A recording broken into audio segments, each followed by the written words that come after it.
Hello, hello. How are you? How is everyone on this Sunday? I hope you are all doing well. Do your thing. The song? Do your thing with me now. It sounds like Black Swan a little bit. Do your thing with me now. It's not, but that little melody of it sounds like BTS Black Swan. So funny. Hey hotties, I love it. Happy Sunday. Yes. I'm going to apologize in advance that I'm still sort of recovering from my cold or sickness, whatever it was that I had. So I apologize in advance if I'm coughing or anything.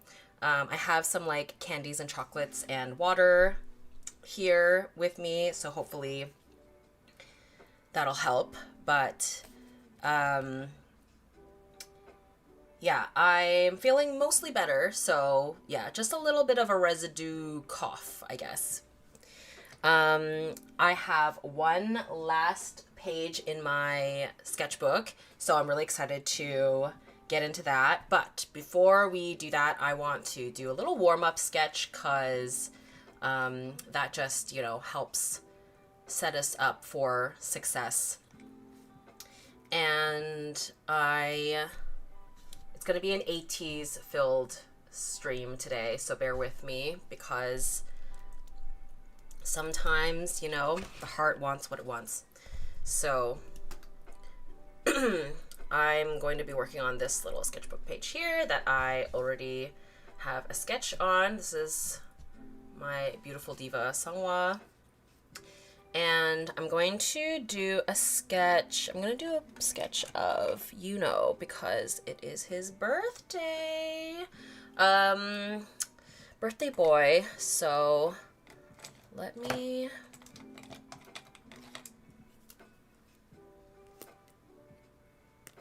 grab. I forgot to grab another pen. Hold on.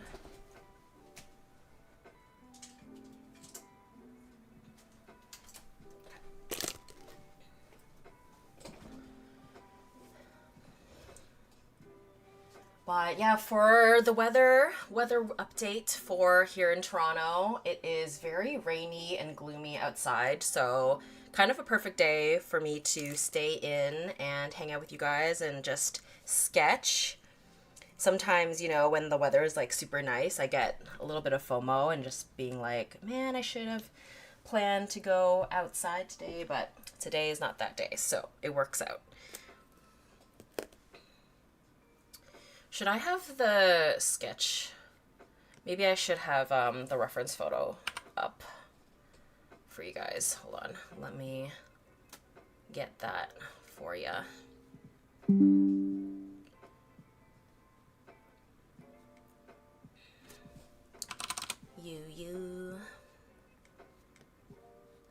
Even though I'm pretty sure I did a live stream last month, it feels like it's been a long time.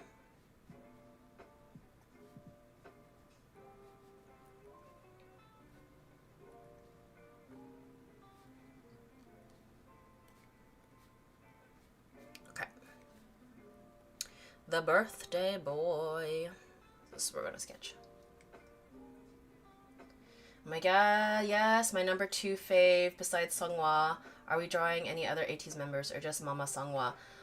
Oh my gosh, yes, Verona. Okay, what we're gonna be doing after I do this warm-up sketch is I'm actually gonna be doing screen cap redraws from the Adrenaline and NASA music video to fill out my last page. Hold on, let me just... so we all know what we're doing today. So this mega sketchbook that I've been working on since 2020 or 2019, there is one last sketchbook page, which is super satisfying to be able to finish that. So what we had worked on last time was the Revolutionary Girl redraw, screenshot redraws with gouache, watercolor, gouache. And yeah, so I'm going to be doing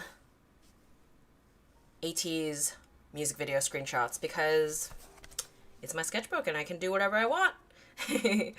I did actually a long time ago, I did a BTS one in here somewhere. Because normally, as you guys know, I usually do like movies and like usually like animated TV shows and movies, but every so often, you know, we pull out something a little different. So where is that one? The BTS one. It's somewhere in here. There it is. Which, oh my gosh, happy comeback for BTS. Yeah, this is the Boy with Love music video. Anyway, so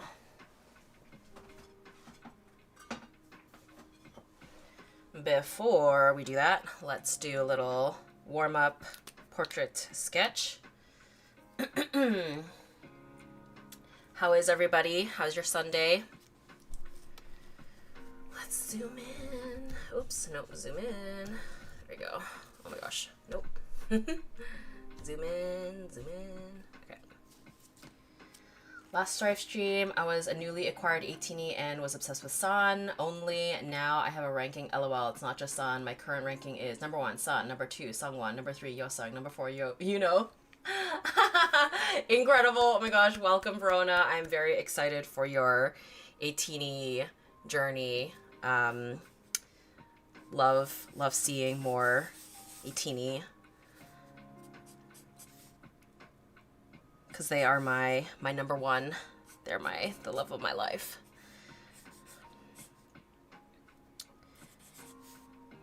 But for those of you who are not into K-pop, don't worry, we're not gonna. I won't exclusively talk about K-pop today. Okay, we'll be doing the usual. We'll talk about everything. Which, by the way, how are we feeling about the new Avatar, The Last Airbender, you know, adult official artwork reveal? Very exciting. I love that everyone is thirsting over Zuko's long hair. Majestic.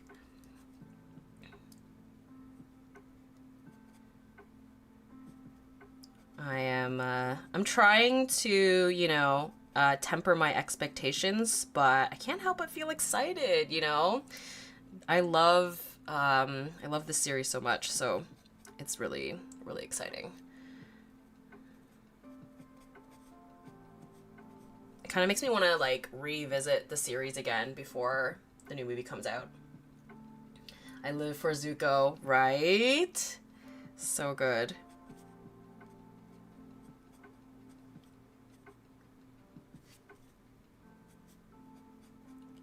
I might have to make fan art, new fan art. Oh my god, he's giving Sansia Warrior, and I'm freaking excited. Oh my god, we're finally getting a 2D anime style. Yes! I know, it's like, I think the live action is like being promoted a little bit as well. And I'm like, I don't really care about that. I'm here for the true animated, you know, version of our crew. Cause I did watch the live action Avatar, and yeah, it's not the same. Not the same.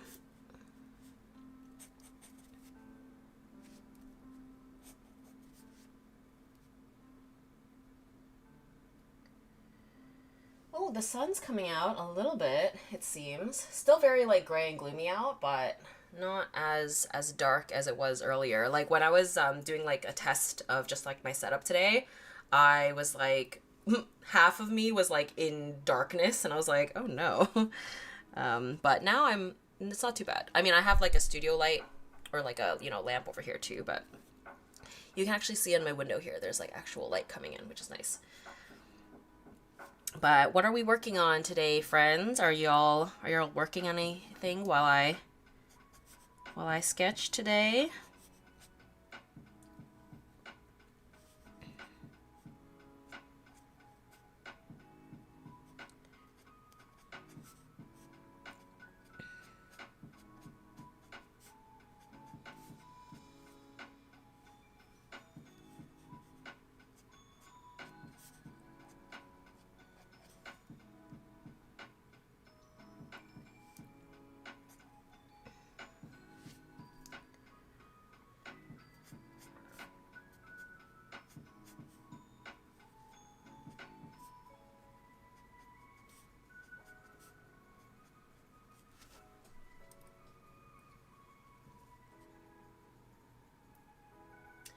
It's never true to the source material. That's why they just don't hit like the OG animated series. I know. I'm kind of like, it's always, I'm always a little torn because it's like, if we're doing a live action remake, like, you know, it does make sense to change it to some degree because then like, what's the point of doing a remake 1-to-1?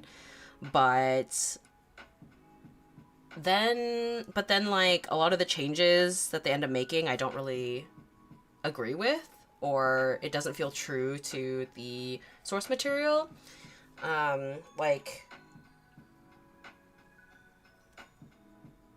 so then, yeah, I feel like they lost what made the original Avatar so good, is like the bond and the friendship with all the characters, and I feel like we really lost that in the live action. They were more focused on like the plot, and I feel like they did well with fleshing out the Fire Nation characters, but then they sort of dropped the ball with like the main cast, and you can just kind of like feel the favoritism. And yeah, that's a shame because I feel like Avatar was like such a perfect balance of treating all the characters with care, but then also focusing on plot. Like, it was a good balance of both.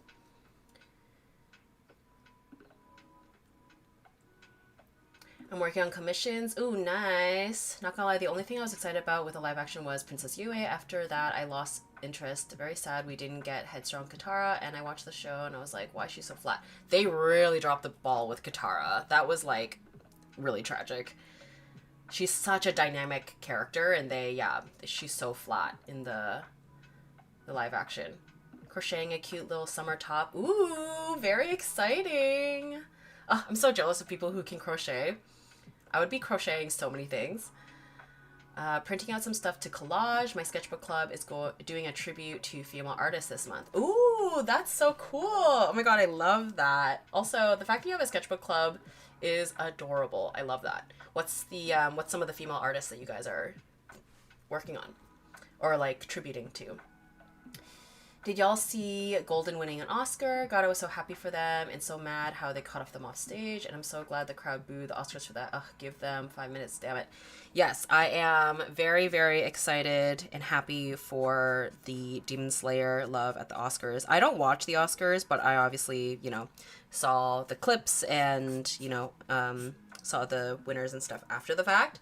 And yeah, super, super rude to be cutting them off, especially like when I think they were only speaking for like a minute, maybe. I think that if they're, if a speech is going on for like way too long, then sure. But yeah, I think they got cut off twice, like for both wins, which is, just feels very backhanded. But yeah, I'm very, very happy that they won for animated feature, especially because I think they really deserved it. And, it's just nice to see stories like that, especially like new stories winning in this era of, remakes and sequels. So it's always really, really refreshing to see new stories getting the win.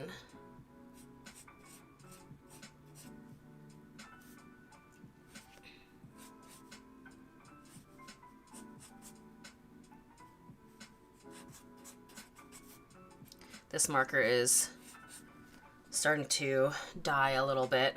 It's not as juicy as it once was, but it's okay. I'll use it until its very last ink.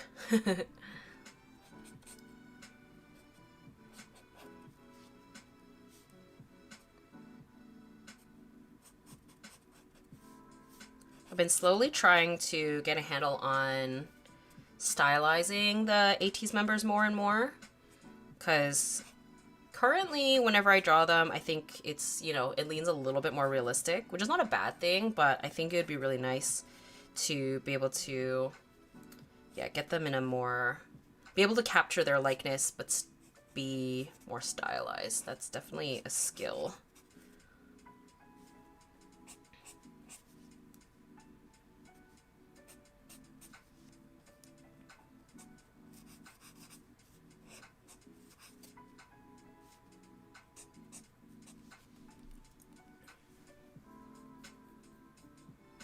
doing dishes. Hashtag my dishes. Good job.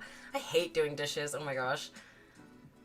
I'm so jealous of people who have a dishwasher. I've never, literally in my whole life, I've never had a dishwasher. I have to wash my dishes manually like a peasant.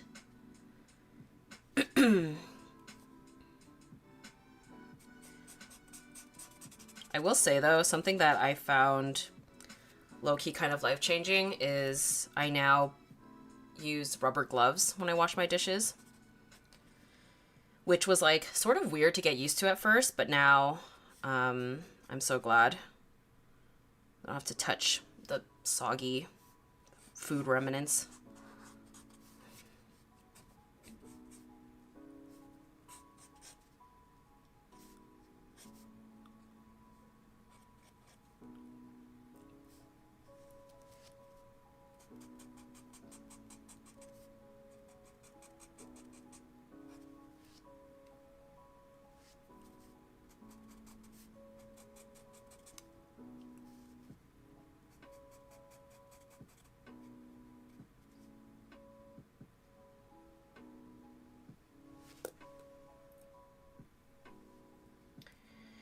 I already drew Frida Kahlo. There will for sure be Georgia O'Keeffe, florals. I'm going to attempt to make a collage for Queen Irby, hip-hop artist formerly Carmen, with some Queen of Spades cards. Very cool. Yes, when I think like art history, Frida Kahlo and Georgia O'Keeffe are definitely like the first that come to mind. So I love that. How is your art challenge going for you? It is going well. For those of you who didn't see, for analogous, this is, woo, it looks so bright. I mean, yeah, this is for the art style challenge analogous. For those of you who don't know, I have a art style challenge going for my Patreon. Where is it? So this is analogous, and I went for a blue, purple, pink color palette, and we went very kind of, you know, space robot pinup. And this is the sticker design. Ta-da! Super fun. You still actually have until March 31st to sign up to my Patreon if you want to join the snail mail club. There we go. So it'll be, this is the sticker design, and then this artwork will be a 4x6 postcard. And to get both, it's $15 USD, shipping included, worldwide shipping included. Or if you just want the print, it'll be 11 USD. And you also get access to my giant catalog of exclusive videos on Patreon. There's like over 50 or 60 of them. And wallpapers, you get a 15% discount off my shop. So lots of goodies over there. And for those of you who are wondering what the postcards actually end up looking like, so this was February. This was for lineless, for the design prompt. So you get the artwork on the front, and then on the back, I do the sticker design. And then a little date for the month that it was from. And yeah, I think they look really cute. Hold on, this is the sticker.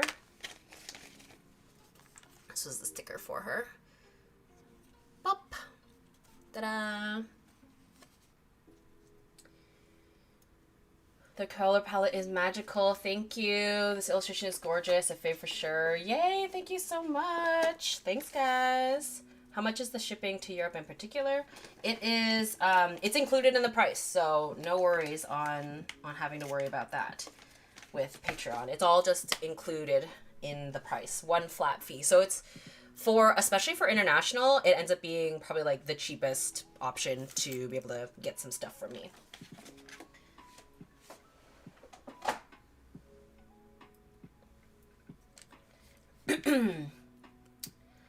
100% rubber gloves team. IKEA has these really robust ones that don't stick to my skin as much too. Oh, that's good to know. Okay, when I have to replace my current rubber gloves, I will definitely look into IKEA. That is good to know.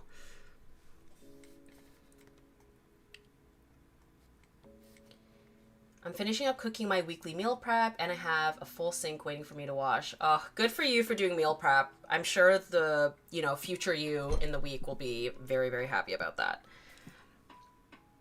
I think I made his eye slightly too low. Like, Yuno has a bit of a longer face, so I think I'll have to move the eyes up like just a touch. But otherwise, I think pretty much good to go. I'll probably, let's shade under his nose a little bit here.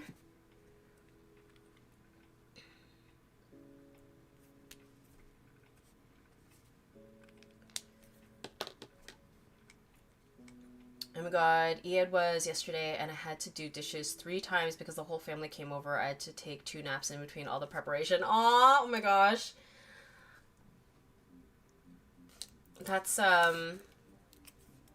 That's nice to have family over though, I hope.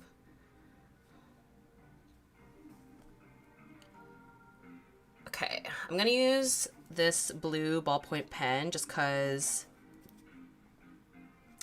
I love doing a blue on blue, and I feel like, you know, I don't know why, I just associate him with blue.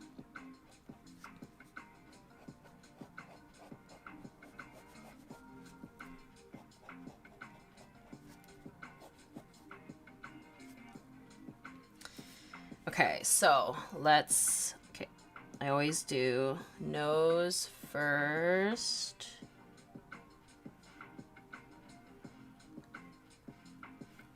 Yeah, I like to do a lot of sketching with marker and pen rather than pencil because it forces me to commit to a degree. I mean, I'm still, you know, doing a lot of like kind of mapping out and finagling, but it's not as, it's like more, I have to commit more than I would with a pencil, because with the pencil obviously I can erase and stuff. So I feel like I kind of messed up his nose actually, in terms of likeness, but that's okay.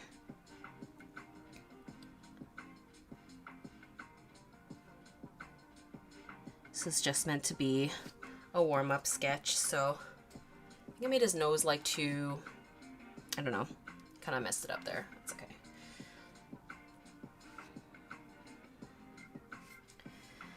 But let's try and raise the eyes a little bit, which is a little tricky, but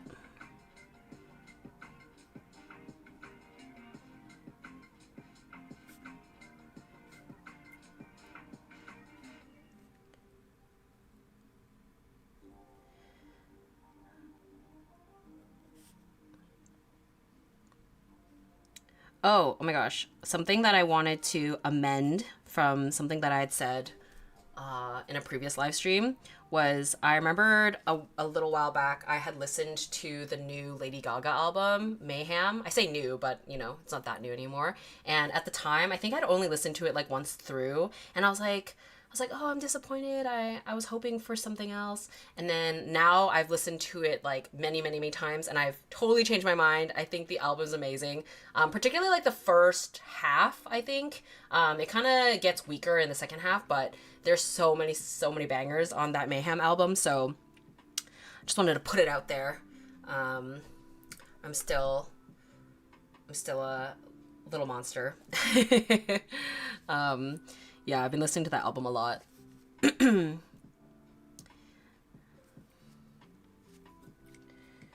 Hi everyone, how's everything going so far? Yes, let me know. How is everyone? I know you've only done 3 so far, but you feel like it's pushing you in the right direction art style wise. I do feel quite good about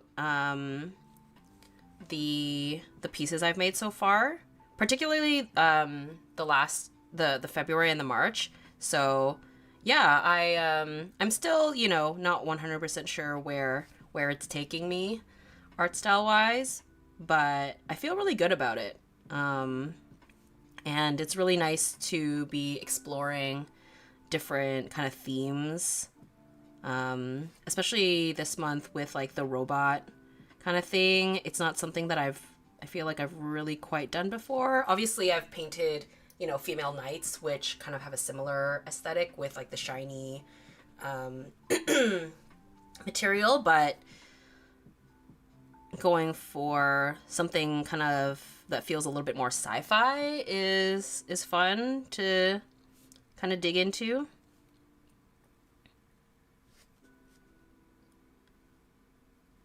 But yeah, I was actually having a conversation with one of my art friends, Cosmic Spectrum, aka Yana, and she was telling me that because I've been, you know, on the fence about whether or not I want to make an art book. Well, I mean, I do want to make an art book, but I just keep stalling because I'm not like at a place with my art that I feel like I want to put together an art book yet. And the way that she had phrased it to me was to look at it like you're sort of closing a chapter of like an era of your artwork, and you know, and you're kind of moving on to the next. And I really liked that outlook on an art book.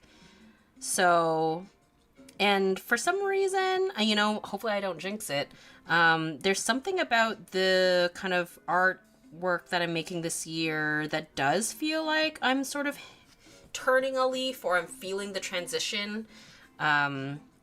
So yeah, I'm like actually more actively thinking about making an art book soon. It's just a matter of figuring out like finding the time to prioritize like putting together the layout and stuff.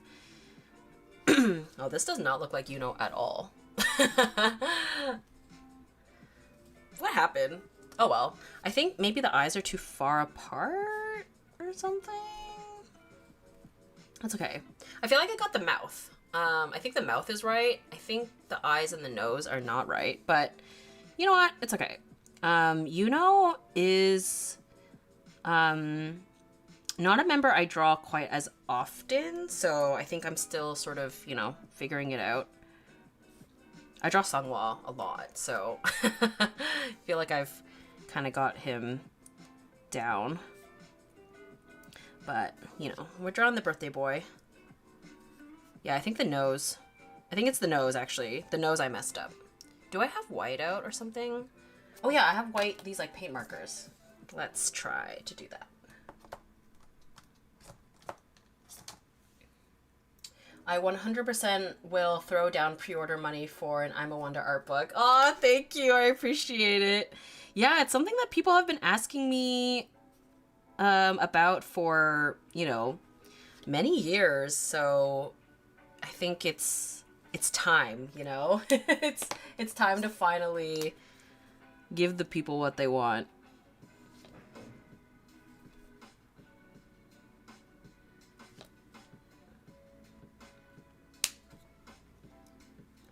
Okay, I think that helped a lot, actually.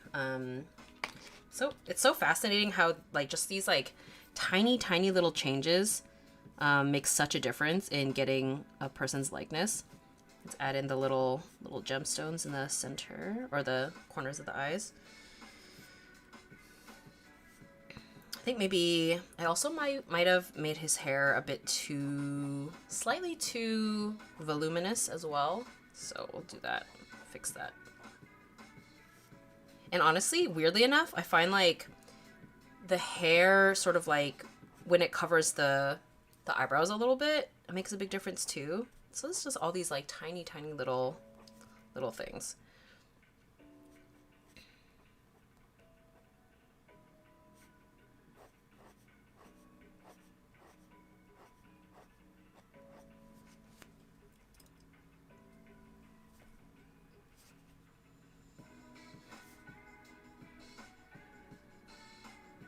Same. Just tell us when the Kickstarter is. Appreciate it, guys. Yeah, that's I guess another thing to think about. If I do a Kickstarter, I've never done Kickstarter before, or if I just do pre-orders like on my website. I'll have to figure that out as well. Ask my fellow art friends for advice on what they think is the best move.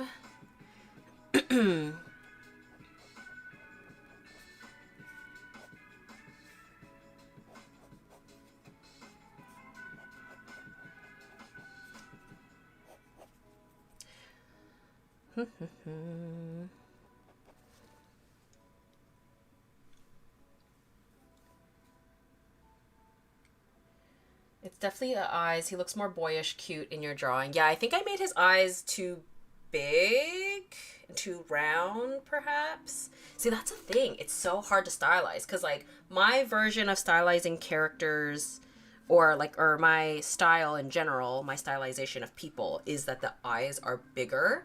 And then when you're trying to draw a real person but stylize them at the same time, it's like the proportions are so tricky. But, you know, that's where practice comes in, right? Like, it's all about getting the right shape. Yeah, I think the irises are too big, I think, potentially as well. That makes him look more cutesy. So interesting.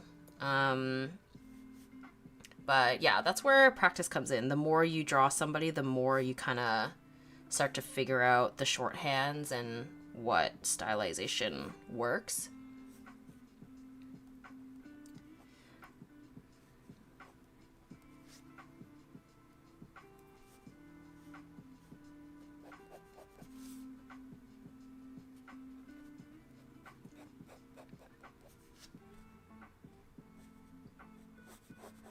But yeah, I think I'll kind of rein in the hair a little bit. I think that helps, like, the silhouette a little bit more here.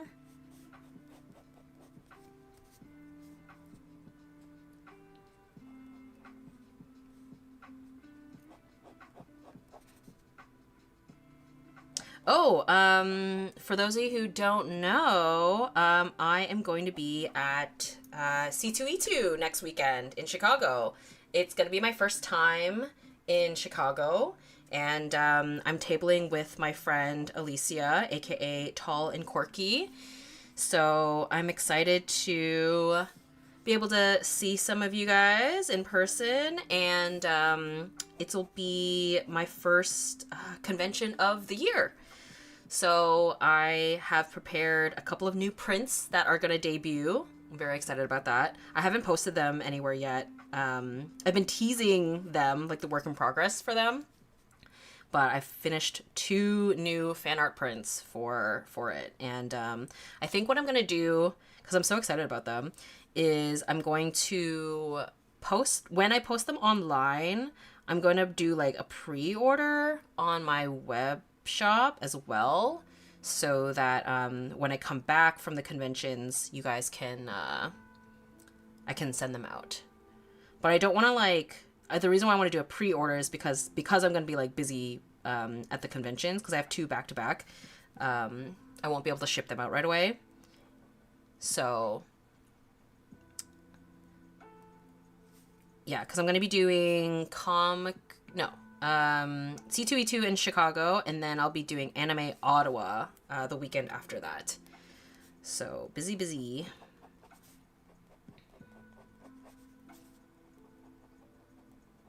We're gonna get to painting at some point, I promise. I just wanted to do this little warm-up sketch, and then we have to sketch again but this warm-up sketch is almost done.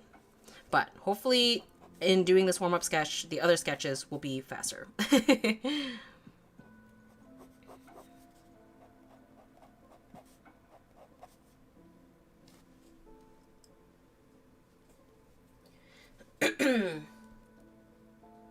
You can also do print on demand. I've seen independent self-published authors do print on demand with pre-order so that they know the exact number to produce. That is an option. I think I will go ahead and like just order a big bulk of the art books, just because I want to be able to sell them at conventions as well. And yeah, I'm okay to have like a stock of them for, you know, a little while, so that when, you know, new people discover me slash yeah, I can sell them in person.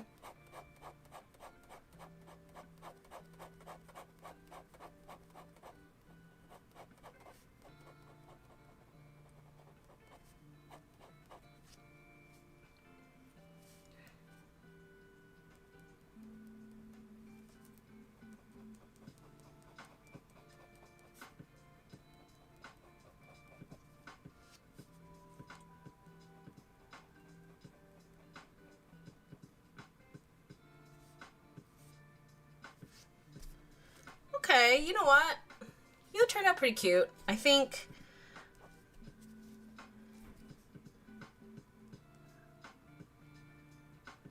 it's, you know, it's good enough. The important thing here is that he's handsome. Okay? That's that's the most important part.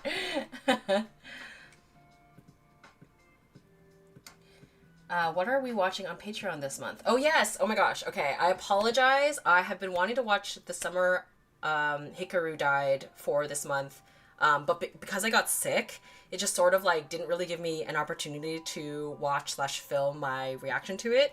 So I'm hoping I can do that very, very soon. For those of you who don't know, I started watching, or I'm starting this new thing on my Patreon page where I'm like, oh, let's do like TV show movie reactions, because I don't know, why not? So I'm going to be watching The Summer Hikaru Died, hopefully, very, very soon. I don't know when I'm going to fit that in between all the conventions and stuff, but I'm going to find it. I'll find a way. But anyway, here is our little warm-up sketch. And now let's move on to the actual main event. He looks cute. I'm not mad at it. Okay. Okay.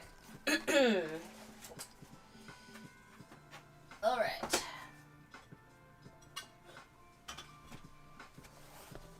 In your experience, do single stickers sell often / as much as sticker sheets or prints? I've seen some artists selling sticker packs since they can't sell the single stickers they have in stock.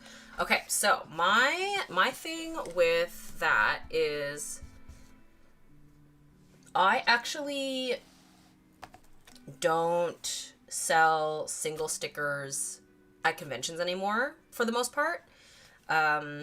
I almost exclusively sell sticker sheets now. I do have like a couple of sticker sheets, or no, single stickers that I sell on my shop, and I do have these like Sailor Moon stickers that I've had for a while that are singles, but for the most part I'm like transitioning into only doing sticker sheets. And the reason for that is because of one, displaying them, and two, like the price point. To me, it's not really worth having like having like a bunch of $3 stickers, because sometimes people will just buy a single $3 sticker and then move on, whereas it's more beneficial to have like slightly higher ticketed items, and so like your conversion is better, and then also it's like easier to display as well. Having to like display single stickers at conventions is like so annoying. and yeah, like just like better selling point, and the margin for like your profit is better too, like the profit margin, I mean. So yeah, that's personally where I'm at with it. So I forgot to grab my pencil.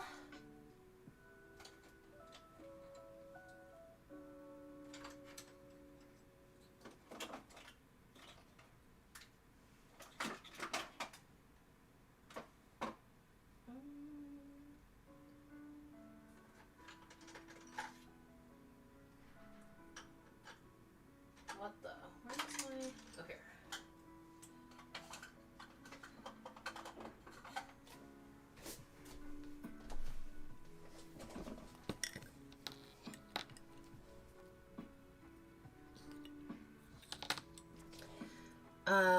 Oop, I feel called out. I used to buy single stickers at booths when I was really broke. Oh, there's totally nothing wrong with that. Like, there's a reason why, you know, people offer it. Like, you're totally allowed to buy just a single sticker or a single button. A sale is a sale, you know, but I think, you know, when, at the end of the day, you have to think about everything as it's still, you know, we're a small business. So, and like, there's tons and tons of people who sell single stickers and do well with it. You just have to sell a lot of them, right? Like, I've definitely come across booths where, like, most of their display are stickers, or, like, buttons. And, yeah, again, totally nothing wrong with that. That's just not, you know, the way that I have been going about conventions and my merch and stuff.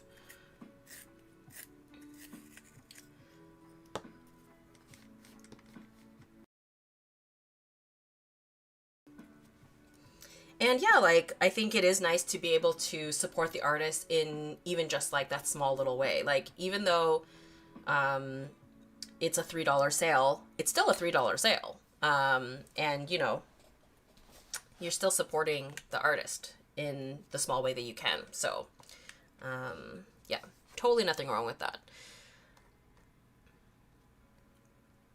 Oh, yes. Okay. Okay, guys. For what we're working on today, I know it was a long lead up. So we're working on, I have 2 different screenshots, depending on how long they take. I don't know how long they're going to take. Hopefully we get to do both. But we have our captain, Hongjun, from the Adrenaline music video, the one with the eye patch. And then we also have Sunghwa with the, you know, the face mask here from the NASA performance music video. Both are my biases, and I think they are very, very cool. So who do we want to work on first? Do I make a poll?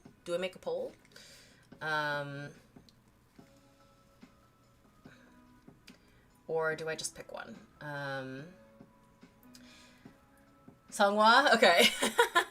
Let's do it. I think I'll do Sunghwa on the bottom. And then if we get to Hongjun, then we'll do it on the top.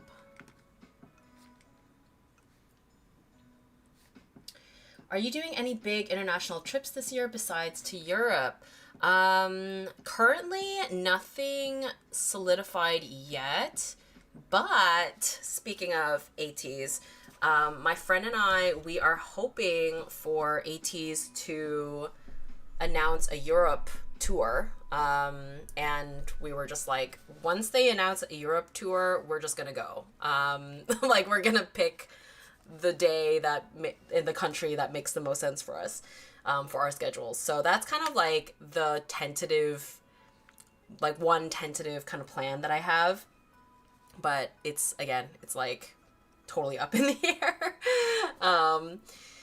which is very funny. But that's where we're at in our fangirlism. And yeah, for those of you who don't know, I am going to be going to Europe because I am I'm going to be going to Dokumi. I'm tabling at Dokumi. So that'll be my first time going to Europe, in Germany.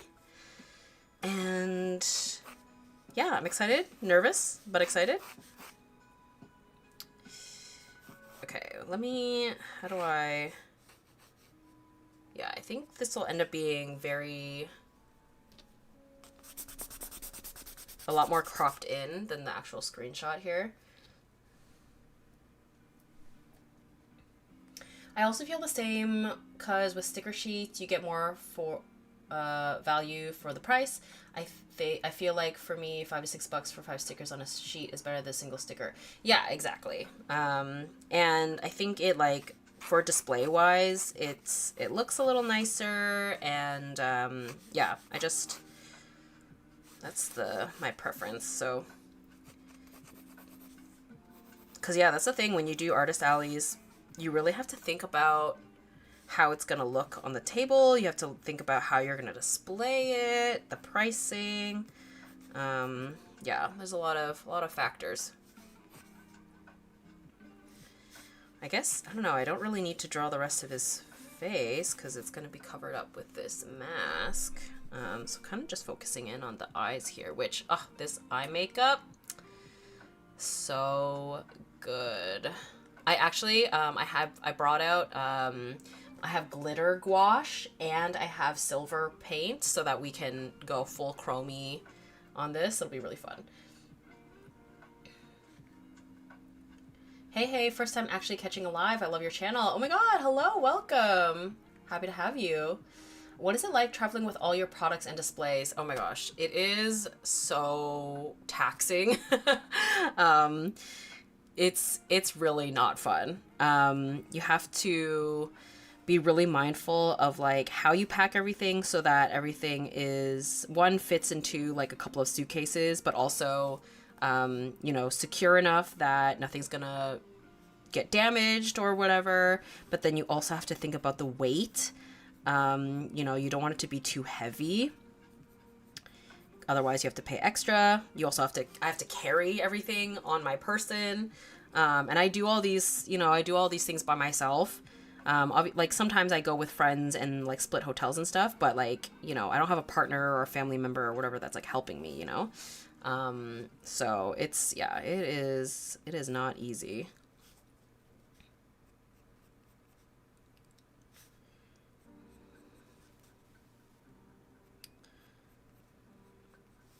Sungwa is just the most beautiful person I've ever seen in my life.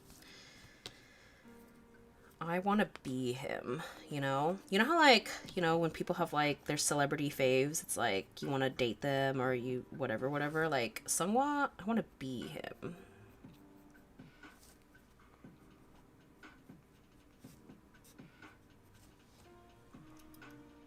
Like, that's my delusion, is that I want to be him. Not that I want to date him. I want to be him. Hongjun was in constant battle for my 3rd and 4th place, haha, but inevitably Yosang overtook it, and then it was a constant rotation of 4th place between him and Yuno. Girl, very valid. That's honestly just the life of a K-pop fan. It's just always changing. I was so excited for Yosang with this comeback because he really got to shine in the Adrenaline song and music video. Oh my god, do you have to transport the display stands to Germany or buy something there to display? Oh my gosh, so with Dokumi, I'm so grateful. This is like literally the only convention I've ever seen do this. They actually have the option for us to rent display cubes from them.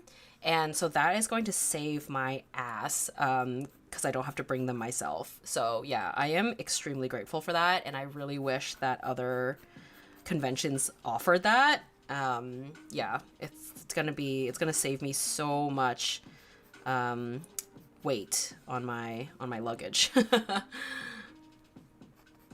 So shout out to Dokumi right off the bat.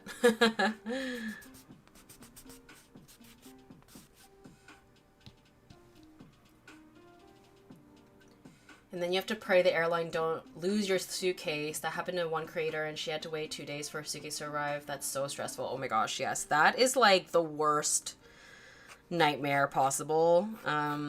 Yeah, it's very nerve-wracking. When I was on my way back from New York, I did New York Comic Con last year.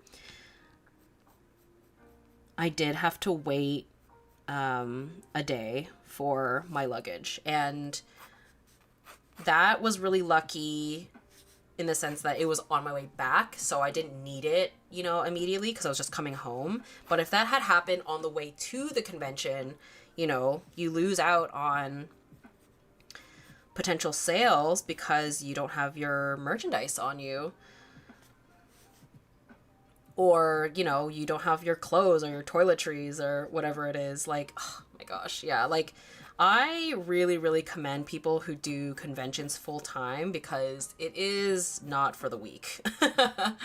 Conventions is something that I have been doing for a long time, but not, it's always been like, you know, a side thing or like an additional thing to my income. It's not my full, you know, I don't make my full income just from I don't have to rely just on conventions. So yeah, it's crazy. Which leads me to say thank you so much for being here. Thank you especially to those of you who purchase from my shop and who are on my part of my Patreon page, because those are the reasons why you know, I can make my living as an artist. Of course, very excited to be able to meet you guys in person at the conventions. His hair is like non-existent basically in this because it's dark and the background's dark, but I'm just sort of like roughing out. I'm pretty sure his hair is just like slicked back for the most part-ish.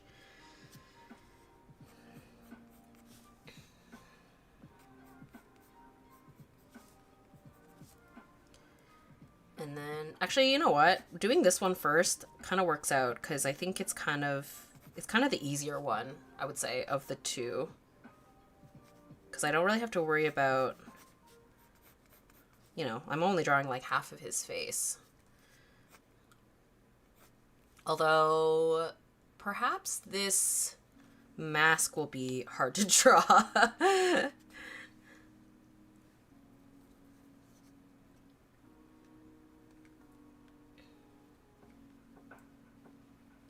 Yosung looked so good in Adrenaline. They gave him a very fashion editorial style look, like I was obsessed. Yes. My favorite K-pop group right now is NC127. I saw NCT Dream live in Chicago once, and it was a great show. Just patiently waiting for 127 to go on tour now. Yes, love that for you.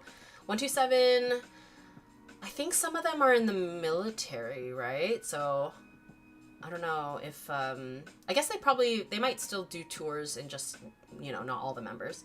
Oh, for sure, it's been like every so often kind of thing, especially since cons and artists' alleys are so expensive nowadays. Yes, it is. It's like expensive, but also so competitive to get in now. Like, I think for me, I get more rejections than I do acceptances, to be honest. So yeah, it's very yeah, competitive and saturated. Yeah, this mask actually is gonna be kind of hard to draw, I think, but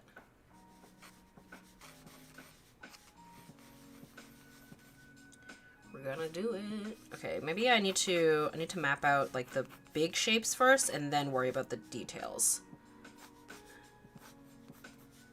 rather than like fussing over details first.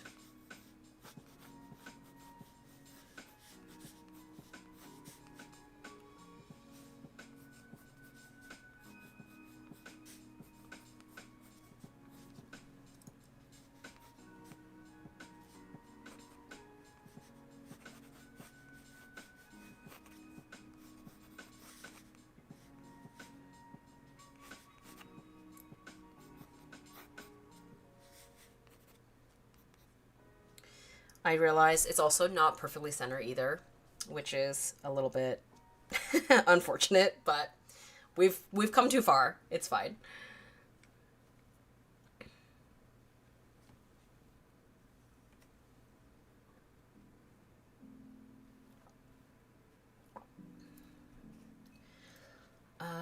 Last year we did MomoCon, which seems like a one-time thing unless we feel like going back. It was a great experience, but right now waiting on funds to be a little more frugal before going back. That is fair. I applied to MomoCon, but I got put on the wait list, I think.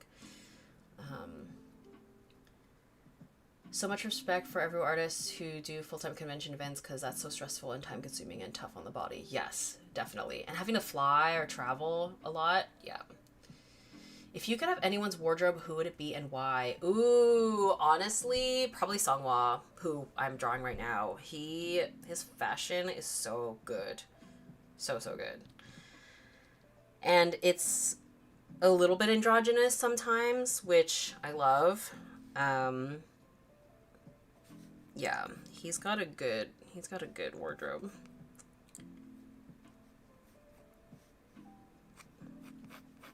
Style icon.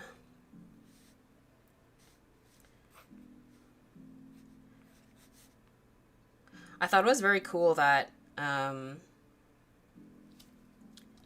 BTS, for like their comeback concert, they were styled by Songzio, and it just like looked so Songzio because and I'm familiar with that brand because Songhwa is the brand ambassador, and I feel like Songzio, they've got just a lot. It's like very dark, very like oversized, big, kind of dramatic silhouettes. Yeah, very, very cool brand.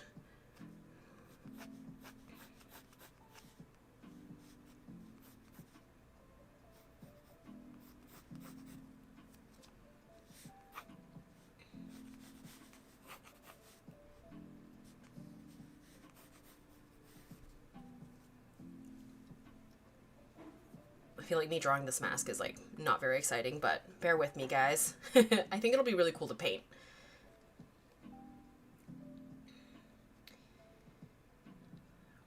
We are going to a more laid-back con next month. That's a one-day event, so that's nice. Oh yeah, that'll be more chill. Do you have to submit artwork for review when you apply for a convention? Yes. Usually, I mean, every convention application will be a little bit different, but oftentimes they will ask for like a link to a website or a portfolio. Sometimes they will ask for photos of like previous convention displays. But yes, they do want to see your work.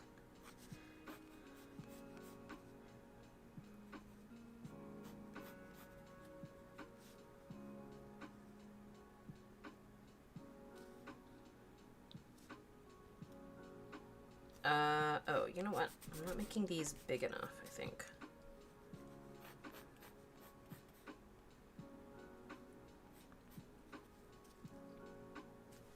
Right?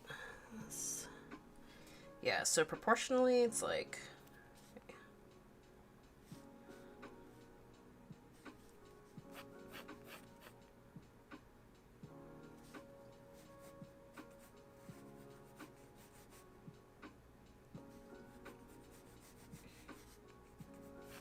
Maybe this is actually going to be harder than the other screenshot that I had picked during this mask.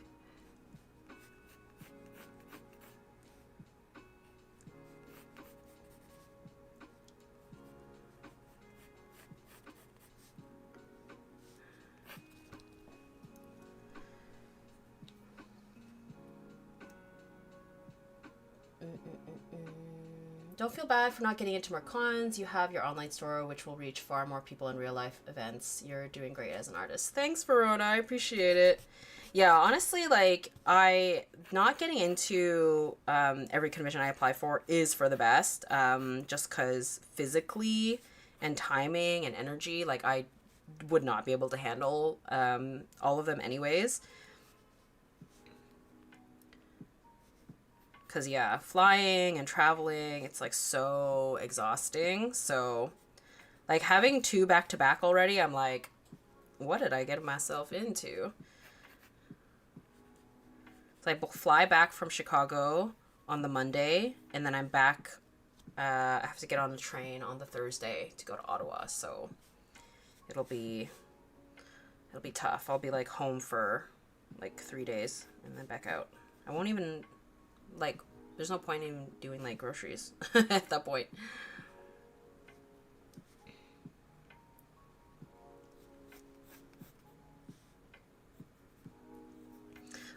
This is where digital is like so nice, because if I was working digitally, I would just copy this and then just flip it so I don't have to draw it again. Actually, this is so symmetrical, I could be able to just like draw everything on one side and have it mirrored. Although I don't love to do that for faces, even though like, even if it is symmetrical, because there's something sort of like uncanny about it, because you know, human faces are not perfectly symmetrical. But it would be handy for this mask. I don't mind that being, you know, more mechanical looking.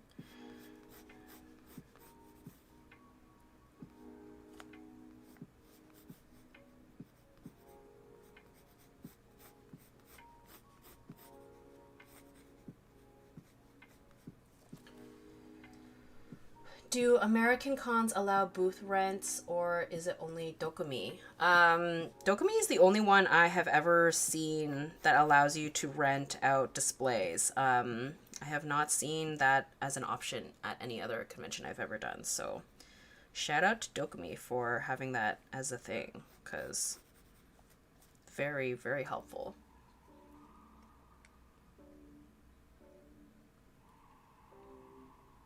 I think the best thing about cons is meeting peers and fans. That's the fuel to keep you going from losing your sanity. Absolutely. I love being able to like meet people in person. Like people who are, you know, who already follow me or who are new to my work. I also, yeah, love meeting mutuals and new peers as well. And I love being able to fangirl.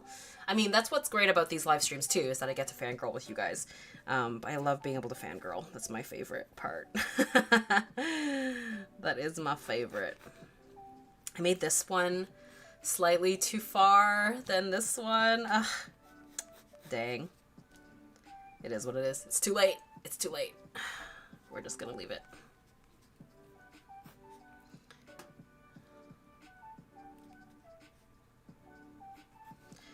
I might have made them too close together. Maybe this one is actually positioned better. I don't know. Okay. We're just gonna move. We're gonna just wiggle it over just a tiny bit.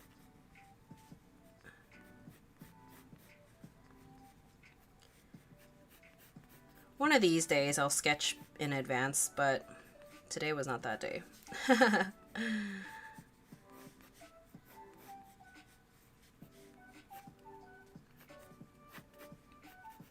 I hung out with my friend last night. We were watching Inuyasha, which is just so much fun. I've been rewatching Inuyasha the past month or so. It's been so nostalgic and so fun. Yes, one of the reasons why I love digital art is you can easily fix or adjust, whereas it's more time-consuming traditional. It's true, but traditional has my heart. I can never let it go. For pieces like these, you can buy those chrome powders for nail art and use it as the metal extra shiny. Oh, that'd be so cool. Is making apparel still in the cards for you? Oh my gosh, I really do want to make apparel at some point. It's just, yeah, everything just, or it's just, what am I trying to say?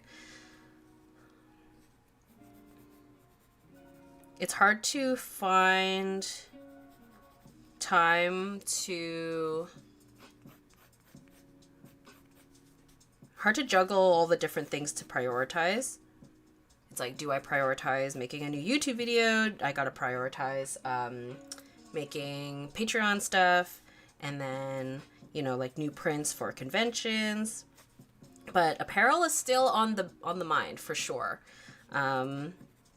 I had talked about, I had been approached by a company that would do like print on, like limited edition print on demand, which I think was like the most reasonable thing for me to do right now, because it's like it's more hands off.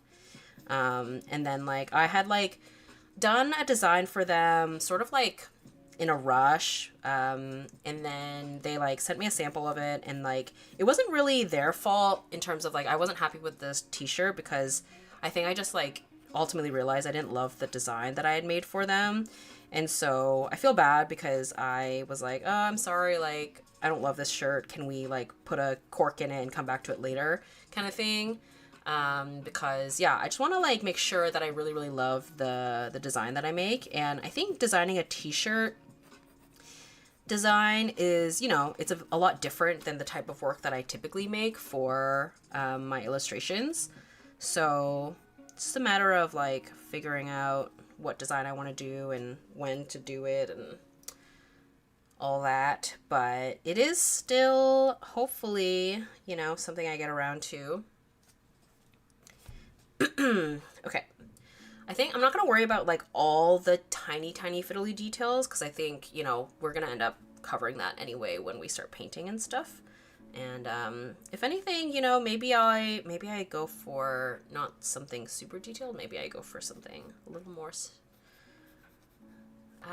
little more, you know, suggestive of the details. So anyway, let's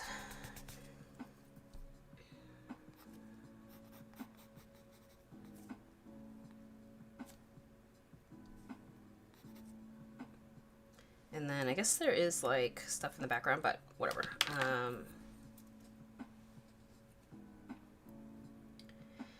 I'm not an artist. I just love to watch videos to learn about different mediums. Oh, I'm so glad.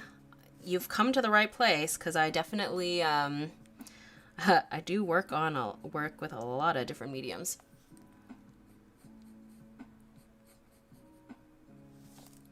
Hopefully the next live stream I can maybe I'll get into alcohol markers because it's been a long time since I've used alcohol markers, I think, especially on a live stream. I haven't really done any lately because I've been really wanting to finish this sketchbook, and this sketchbook is better suited for paint than it is for markers, or at least like alcohol markers, so that's why. But I think that'll be nice to get back to. His eyebrows are so good. I love straight eyebrows. I wish I had straight eyebrows.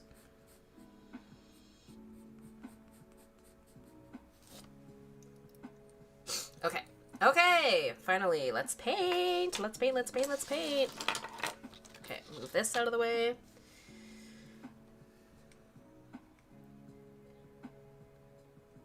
I was about to scream at my phone not to erase it, and then you just did that. I'm sorry, I know. With artwork, sometimes you can't be overly precious about it.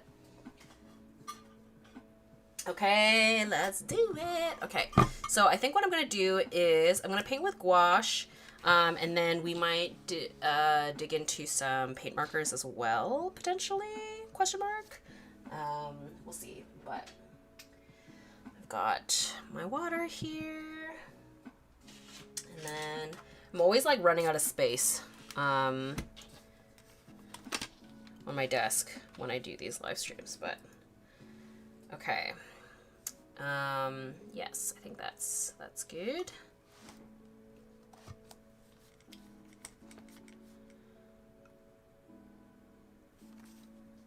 Yeah, this like whole page is like totally in the way, but nothing I can do about that. The sketch is great. Thank you. Appreciate it. Okay, so yeah, definitely let's start with the face, or his skin, his face, and then we'll move from there. Do you have a favorite gouache brand? I am looking to get new ones as my hemi gouache keeps growing mold. I actually don't have a lot of experience with regular, like a ton of different brands for regular gouache. Pretty much for like my cheap, affordable ones, I use these ATEEZ ones, which we'll be using for today. And then, for like a professional grade brand, I only have experience with the Winsor & Newton regular gouache, which I don't really use often because honestly, like for most of my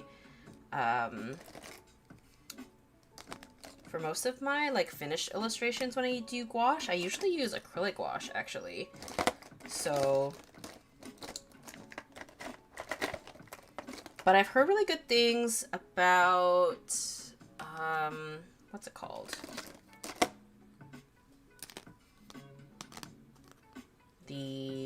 Oh, do we like try these pearl ones that I never use? Today might be the day. What was I saying? No, not Shinhan. Holbein. Yes, I really love the Holbein acrylic gouache. I've heard really good things about their regular gouache as well. So they're like quite like a reputable brand. So I think that's probably something worth looking into. This peach red is too peach. No.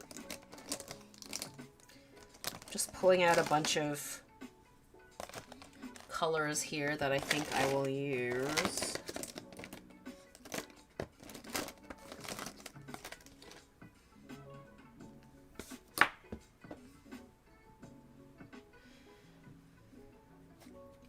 Usually the question, do I want to date her or be her, is the gay struggle.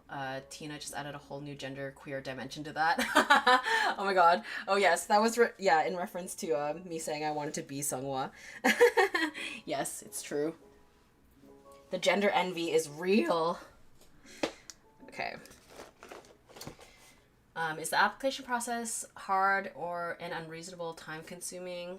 For conventions, no. It's the application process is usually, or the applications themselves are usually fine.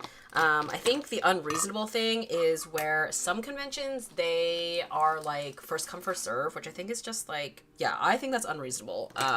Because then they're like gone in like 4 seconds and I can never get in.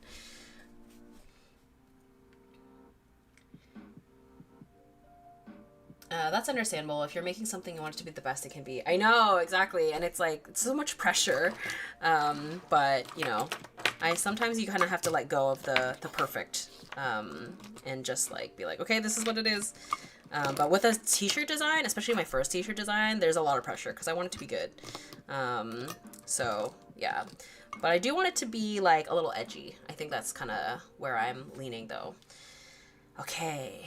So this is, you know what? This is actually a very interesting screenshot to be working on today because it's very muted in color palette. As you guys know, I'm a lover of color, so it's very different for me. But, you know, I do think that I love to add in color even with, or like make the colors punchier even if it doesn't necessarily call for it. So maybe I don't take this super literally and just kind of go for whatever color palette. Make it my own, you know, kind of interpret it on my own here. So something that I think I might do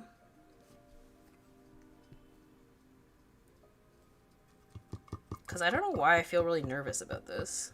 And so to combat these nerves, I'm just gonna slap on a bunch of color and see where it takes us. So let's try this pearl. I never use these pearl colors. I'm kind of curious what that will look like, or if it'll look like anything at all. Maybe not, honestly.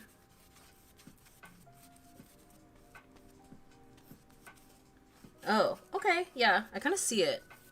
It's like a, yeah. Pearl is the right term for it.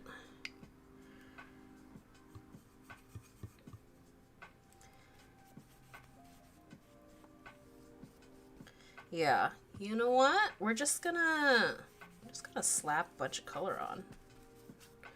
We're trying to be loosey-goosey, you know?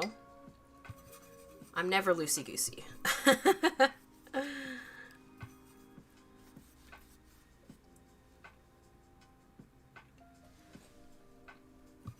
And the nice thing about gouache is it dries faster than watercolors. So hopefully, you know, I don't regret just making this super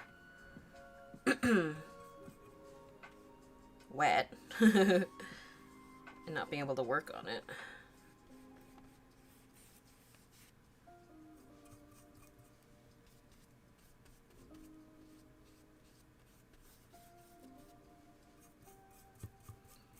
And there is something so satisfying about being able to use up paint that's been sitting on the palette. So this is kind of a nice way to do that as well.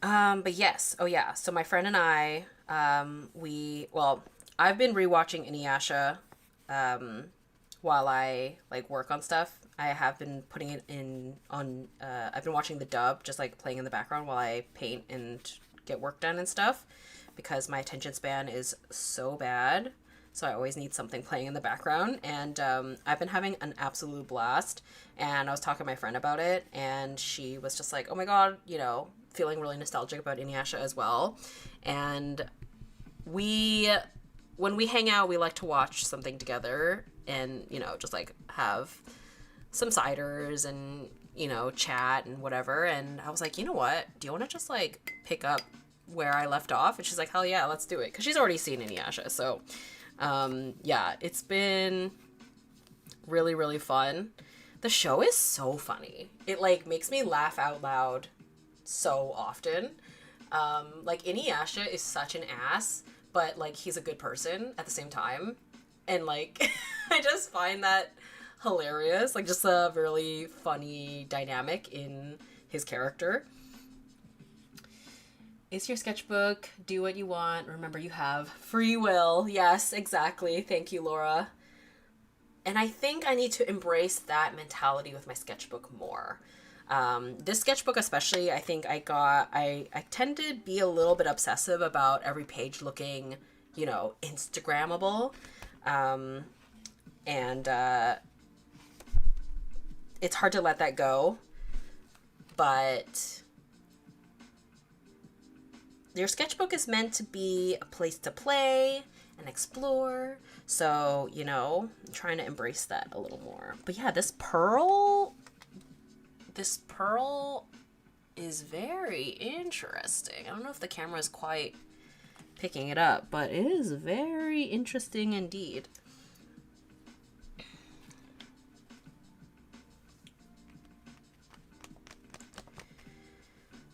I have a silver gouache here as well that I have literally never used before, so let's see what that looks like. Yeah, you can see, like, the binder or whatever has come up to the top, because I never use it. Very fascinating. Let's, yeah, I'm just gonna put it over here. That looks gross, but...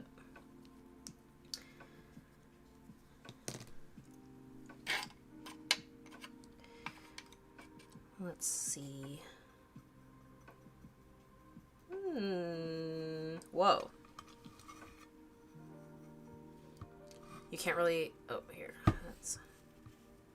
Let's swatch it first. Whoa.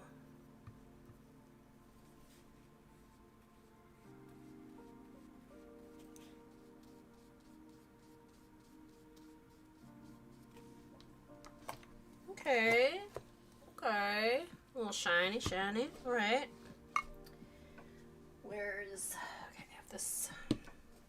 I also, at some point, remind me, I have this glitter acrylic gouache, which I never get to use because glitter is not something that, like, shows up very well for, like, prints and stuff. So whenever I'm you know, a lot of the work that I make, I'm thinking of how it's going to apply in a print setting. But since this is just for funsies in my sketchbook, we can play around with that. Ooh. Okay, I'm definitely gonna have to, like, put in the dark shadows and stuff in here because we're losing the sketch like very fast. Which is so funny that I put all that work in and we're gonna lose a sketch like immediately. Ain't that the way with gouache?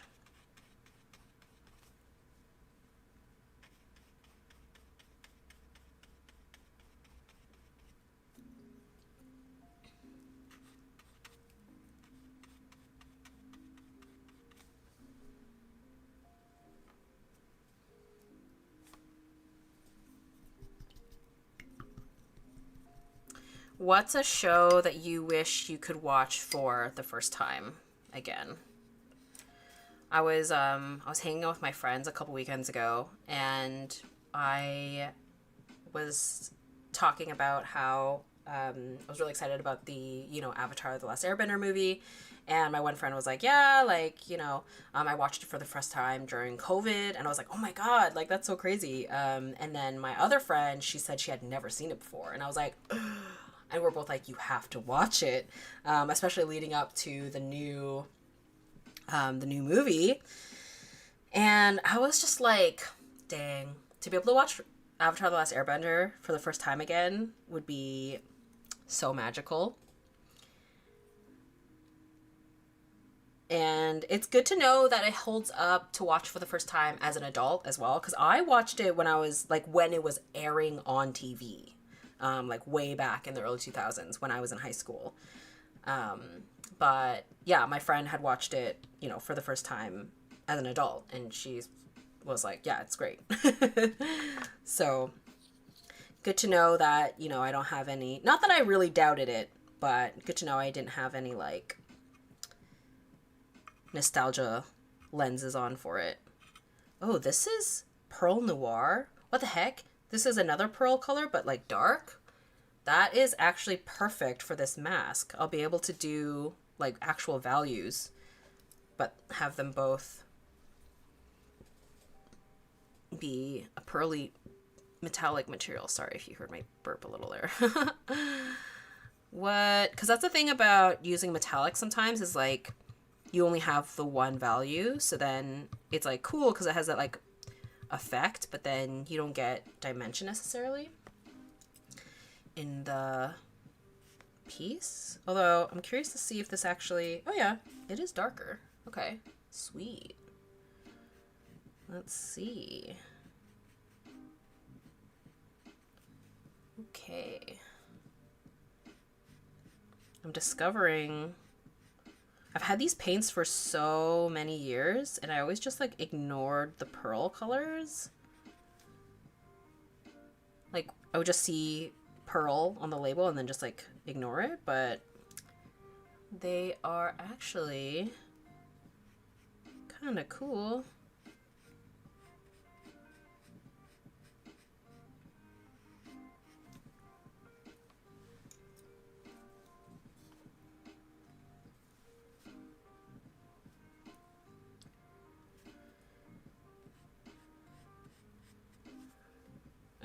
I'm losing the sketch, but we'll try our best here to figure out what I'm doing.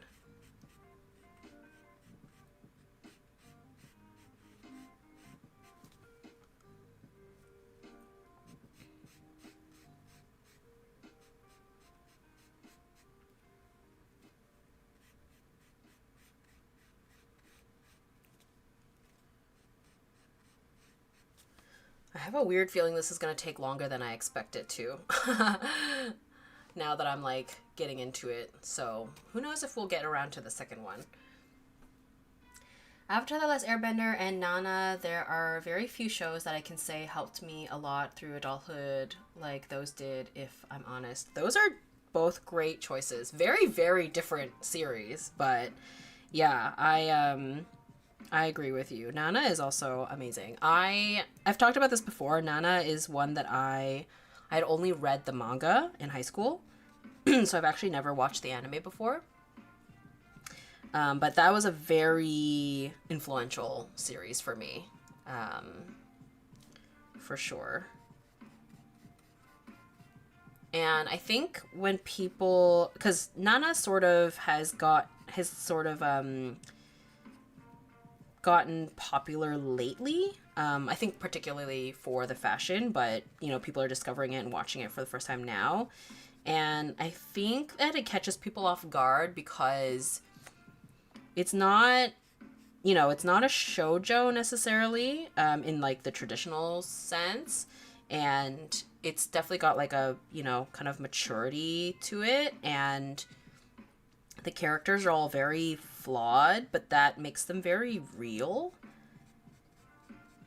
And yeah, I think it catches people off guard because, you know, they can sort of seem unlikable maybe because they're so flawed, but yeah, it just feels very real and raw.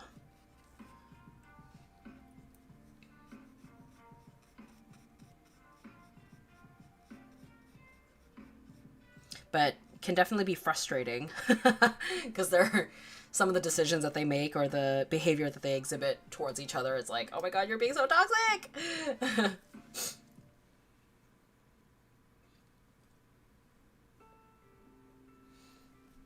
I have a few shows I'd love to watch for the first time again. Over the Garden Wall, Attack on Titan, Blood Blockade, and Monster. Oh yeah, Attack on Titan I think would be really fascinating without all the spoilers that I had given myself. Like I think, you know, the twists and stuff would like hit even more. Because I was like sort of late to watching it. But even though like I did spoil myself for certain things, it was still so good. Monster is on my list. I remember you recommended it to me. It is on my list. I haven't gone around to it yet, but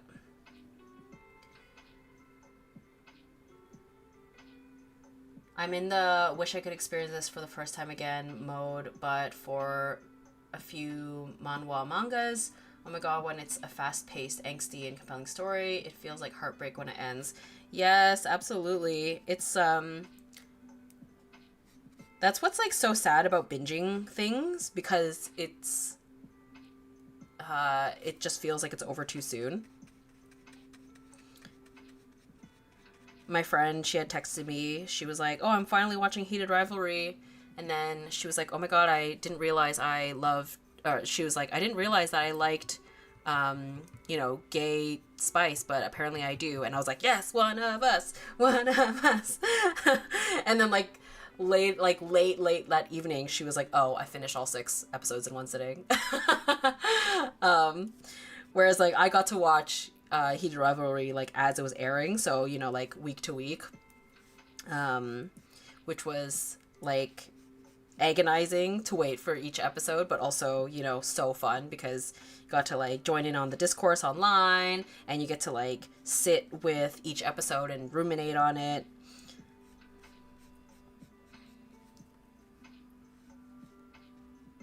There is something to be said about, you know, not binging something. I think it does sort of change your experience with watching something. But at the same time, I'm like, it's hard not to binge if it's available to you.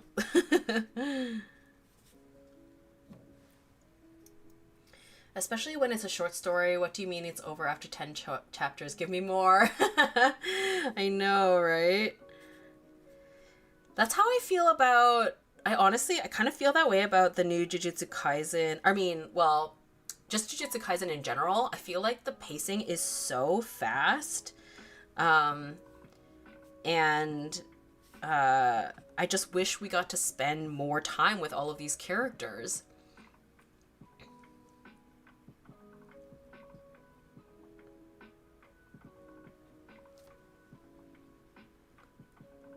Like, I've been rewatching Bleach as well, and obviously, you know, I don't want us to return to, like, all the insane amount of filler arcs, necessarily, but I do really like the pacing, to be able to just, like, spend more time with all the characters and, like, see all the different dynamics that they have with each other.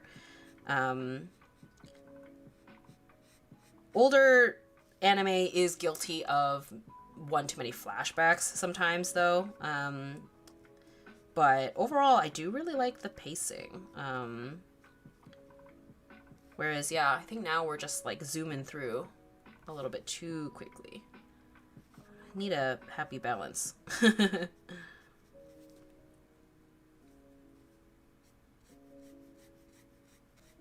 But maybe that's just me. I think a lot of anime watchers, especially like for shonen, they're just like, I want to get to the battles. I don't care about backstories and stuff. Like, I thought it was crazy that people were complaining about the flashbacks in Demon Slayer. And they're like, I just want to see battles. And I'm like, but what about the story? What about the characters' motivations and stuff? Like, what? And I don't know. I don't want just action. I want to be able to feel invested in the characters, you know?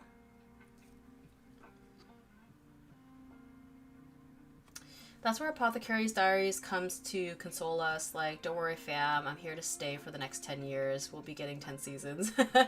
I'm so happy that Apothecary Diaries is doing so well, because it's refreshing to see a main character like Mao Mao.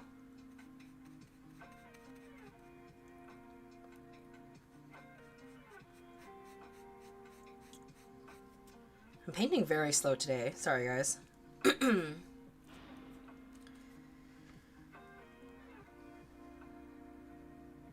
The characters in Nana used to seem so unreal in a toxic way when you're a kid. I genuinely feel like it helped me have more understanding and empathy for when you end up with close friends like Hachi. I'm so glad you feel that way. Yeah, I remembered like being shocked as a kid in some of the decisions that they make. But yeah, some people really are a little, you know, a bit self-destructive or self-sabotaging. It can be pretty shocking, but yeah, it's the angst, you know.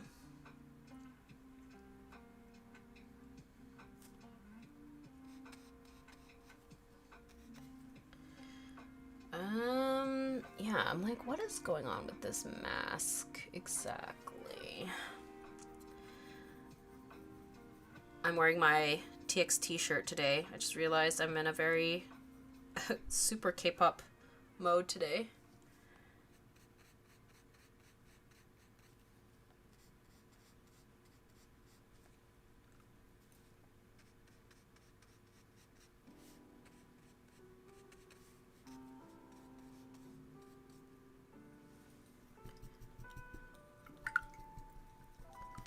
Okay, maybe let's move on. Let's move back to the face. I think it's dry now.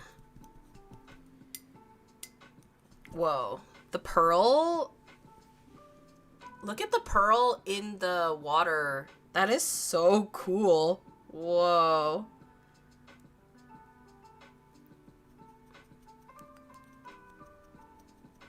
That is so cool.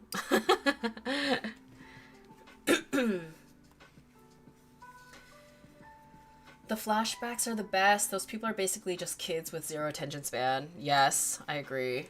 Yeah, attention span. The TikTok brain. Another show that would be good to watch again for the first time is Full Metal. Absolutely. Yeah, Full Metal would be so good to watch for the first time. That's Death Note and Full Metal Alchemist are on my list, and Avatar are kind of all on my list to like rewatch again sometime soon. Okay, let's do... Okay, let's...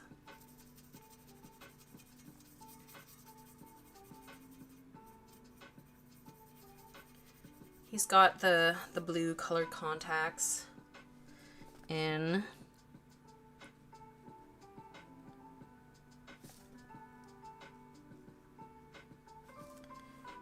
But they're kind of... You know, he's got... They're much more like kind of hooded in, so this.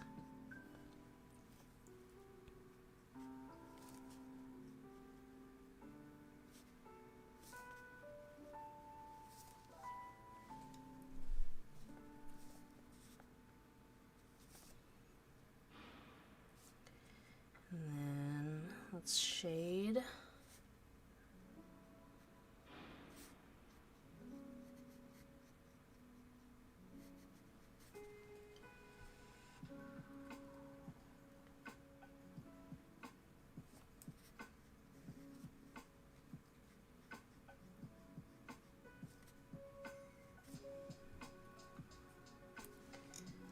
very, very cool tone, but there is a lot of warmth right around his eyes. So I'm gonna go in with some pink.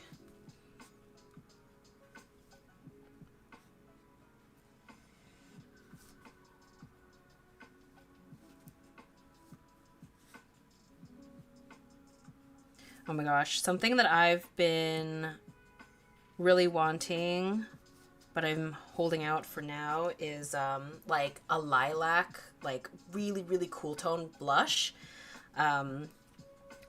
I have been lusting over this one by Patrick Ta, but it's so expensive. Oh my gosh. It's like 56 Canadian dollars, and I'm just like, oh my god, I can't justify this. So I don't know. I'm like, Sephora, I think, is going to be having a sale sometime soon.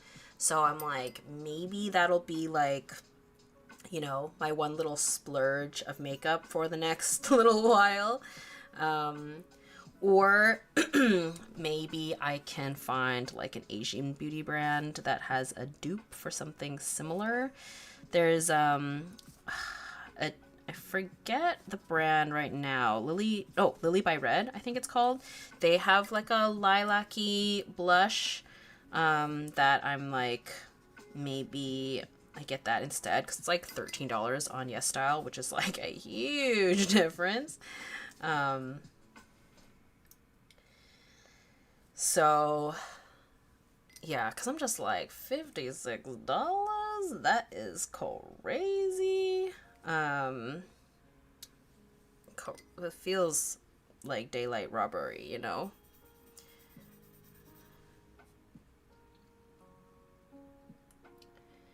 I have infinite love for Emily from Corpse Bride. Literally rewatch the film annually, and each time I tear up at the scene where Emily dissolves into butterflies. I love my Emily so much.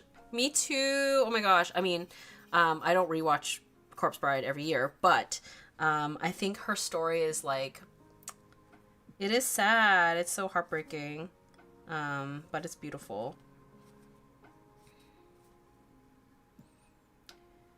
We gotta find you a drugstore dupe. Girl, definitely get a dupe. It's not worth the high price. Just get the affordable version. I know. You guys are right. You guys are right.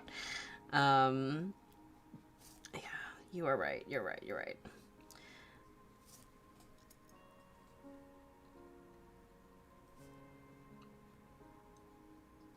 Okay.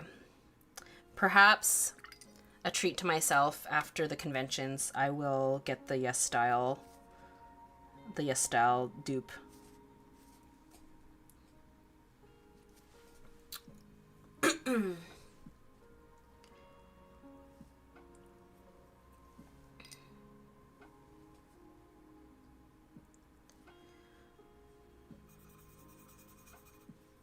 It's a little crazy when you see prices like that, because you know that people are like, they're priced that way because people will buy it, right? But then I like go over to YesStyle, or like you look at Olive Young, or like these beauty brands, these Asian beauty brands, and I'm like, yeah, these prices are, this makes more sense to me.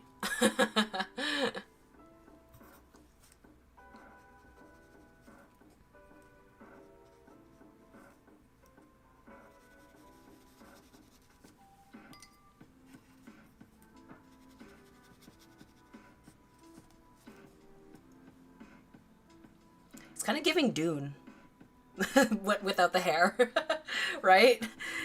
Have you guys seen the screenshot of Robert Pattinson? He's like playing a character in Dune, and he's like, looks insane. Me rocking my $10 Essence eyeshadow palette without a care in the world. Amazing. I'm sure you look great.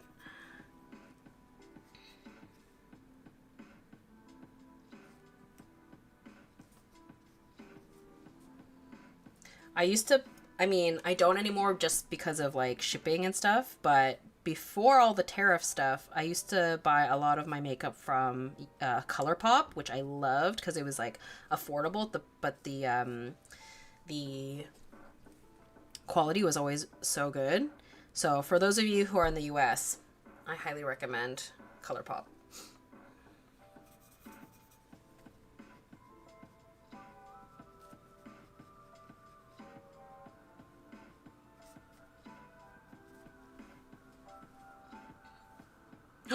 Oh my god, actually,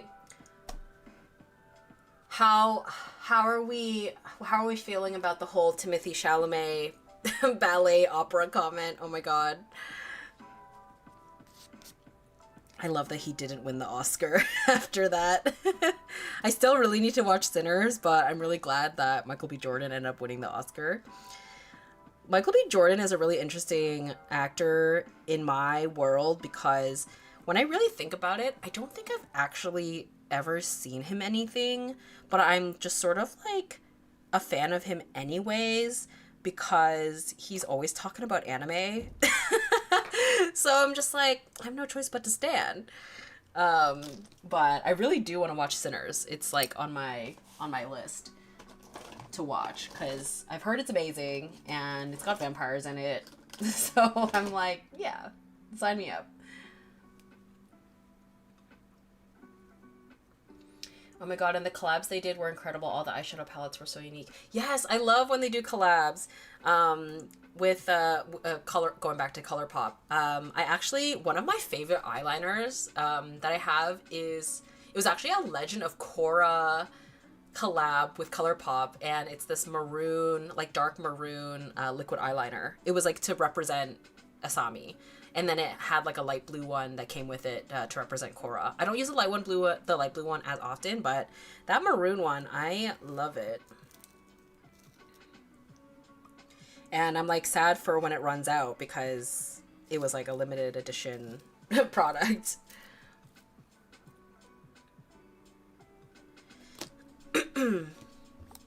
So I'll have to be on the hunt for another maroon liquid eyeliner after it runs out.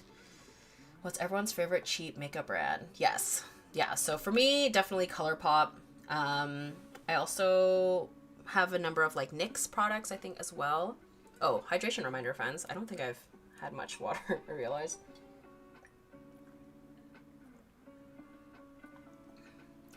Timmy needs to remember he was a non-known actor up until 5 years ago. Like, please humble yourself, Willy Wonka.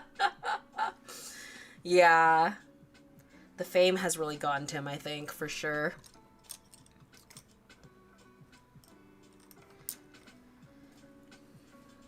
Okay, we're gonna introduce some dark purple for the hair, which does sort of just like bleed into the background, but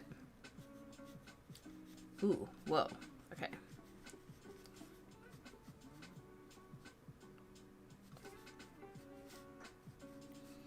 I'm really like painting in a very strange way today. I feel like very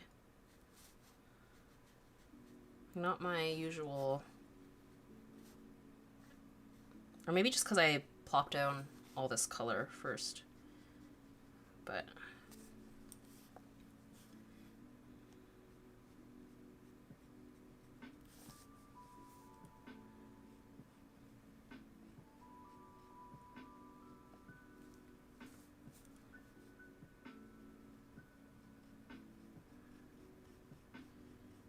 we're being more decisive for once.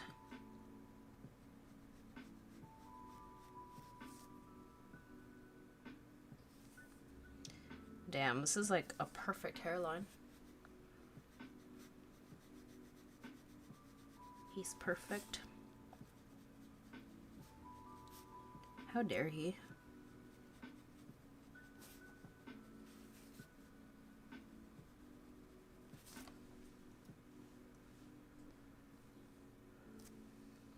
Profusion, Wet n Wild, and Essence are some of my faves. I've never heard of Profusion before. Oh. I wonder if that's something I don't get in Canada. For basic makeup staples like eyeliner, blush, contour, Essence is really good. There's no reason to break the bank on some gel liner. Especially, I feel like that's something that probably like dries out after a while, right? Yeah, I think lately I get a lot of my makeup on Yes Style. I get a lot of Asian brand makeup.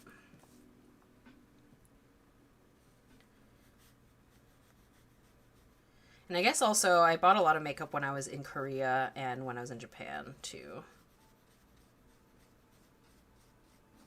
Ooh, the dry brush. It's kind of nice for getting, just letting the little peaks of kind of highlights there. A little bit. He looks crazy. I think I gotta get the eyebrows in. And maybe the hairline needs to come in a little bit. Yeah, I think so.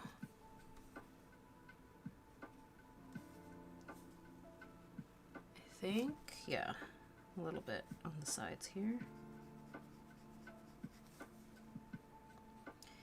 Kind of looks like he has a buzz cut, but he doesn't.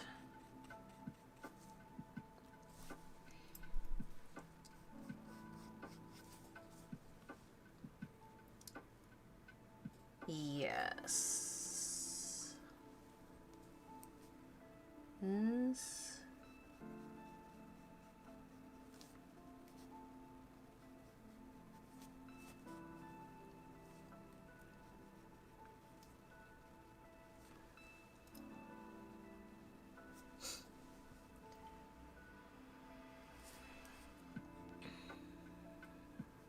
Yeah, the hair just needs to be a little taller. Ugh, I miss his long hair though, I'm not gonna lie. It was so good.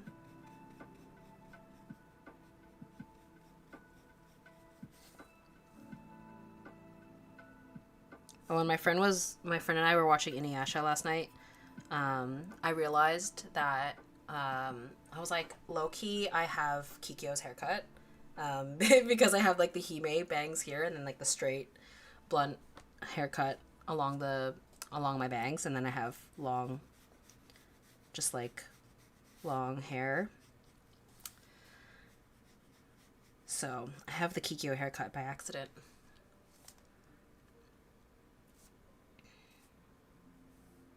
Okay, do I do the eyebrows? I think so. I think it's really needed.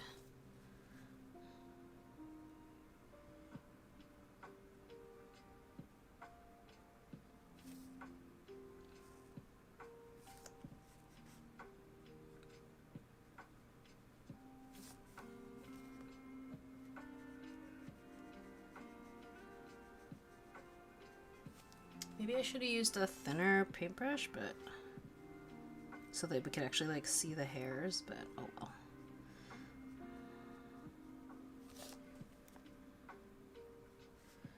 This one already had the paint on it, so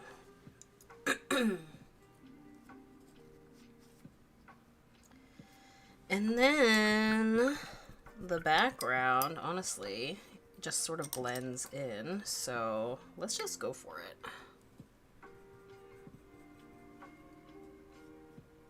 Because there's like a staircase or something behind there, so let's just paint it in.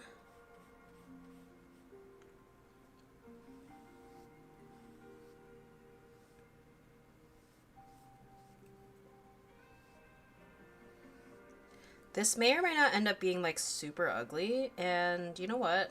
That is okay. That might just be the reality. Or we just gotta trust the process. I don't know.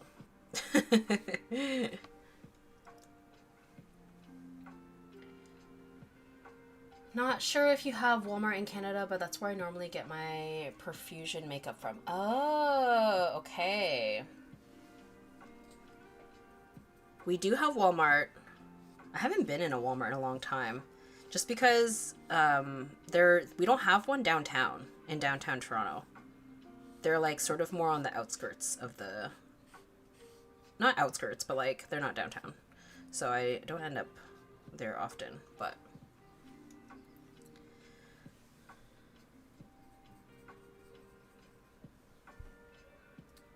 I feel like makeup prices are at the same price that Gucci used to be during the logo mania phase in pop culture. You know, like the quality isn't high, but the prices are.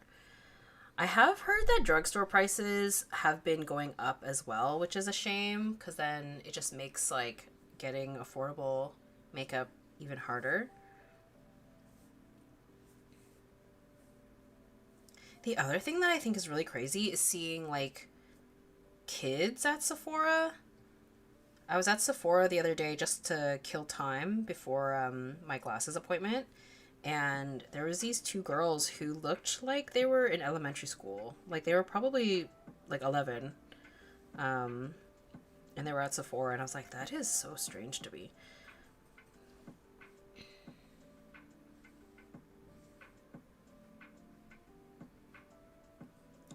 Like when I was 11, I was buying lip smackers and at the drugstore, you know?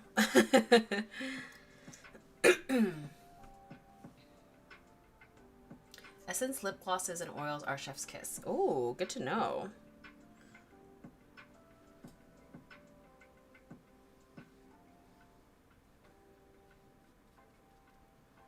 I actually don't think I have any lip oils. I think I'm still trekking into lip gloss territory, and my hair is always sticking to it. It's such a problem.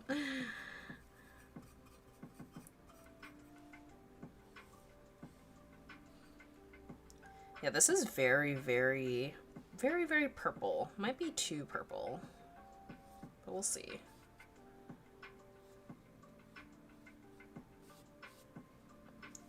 I'm not going for accuracy necessarily, but might be a little more purple than necessary.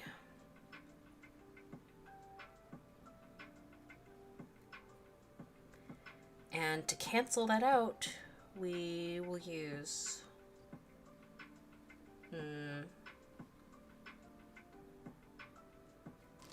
maybe I have like a little bit of brown on the palette already here, so let's see what happens if I layer that on top.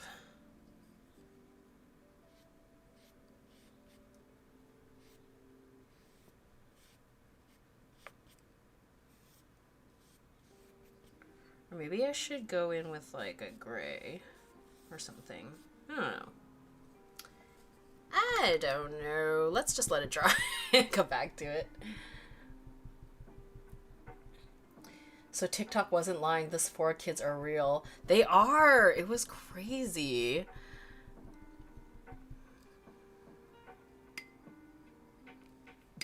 They seemed well behaved, I think, at least. I know sometimes, you know, TikTok has been showing that, like, the kids are being menaces, but what happened to kids going to Claire's? There are no Claire's anymore. That's the thing.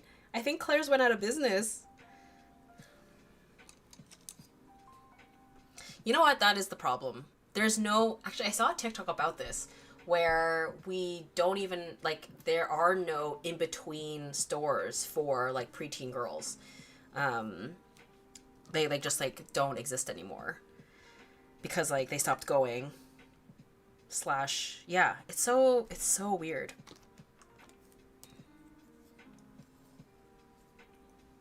But yeah, I used to live at Claire's in Ardennes. No, this tube is like shut. Hold on, let me grab like some pliers.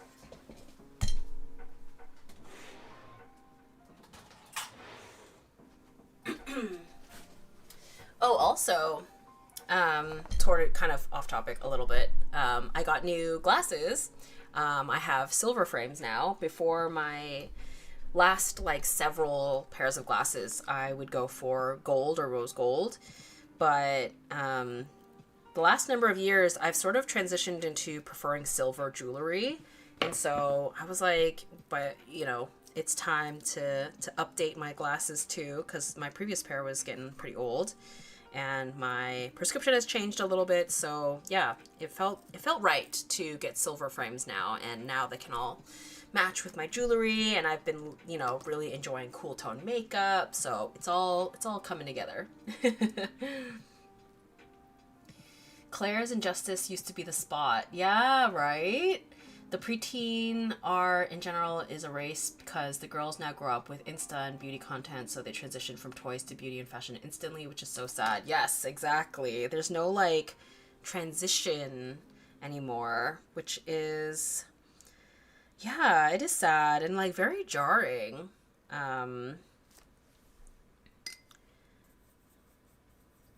But it's true, yeah. There's no like awkward phase anymore.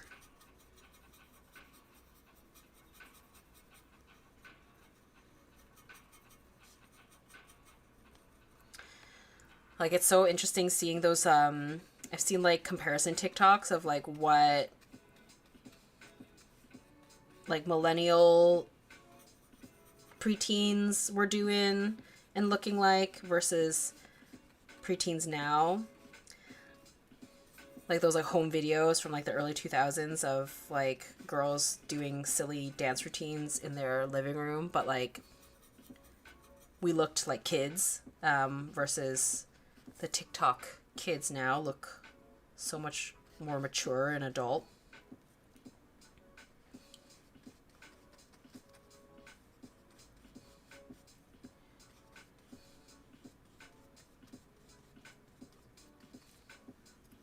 This is insane, guys. This looks crazy. What am I doing?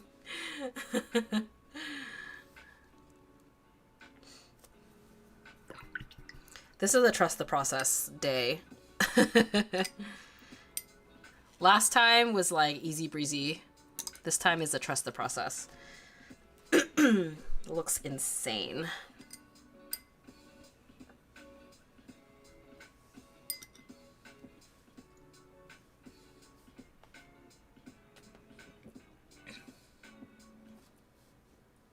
I held on to my childhood self as long as I could, and even now, as an adult, I collect figurines, and I buy old vintage toys as decor. Me too. I also didn't want to grow up when I was younger.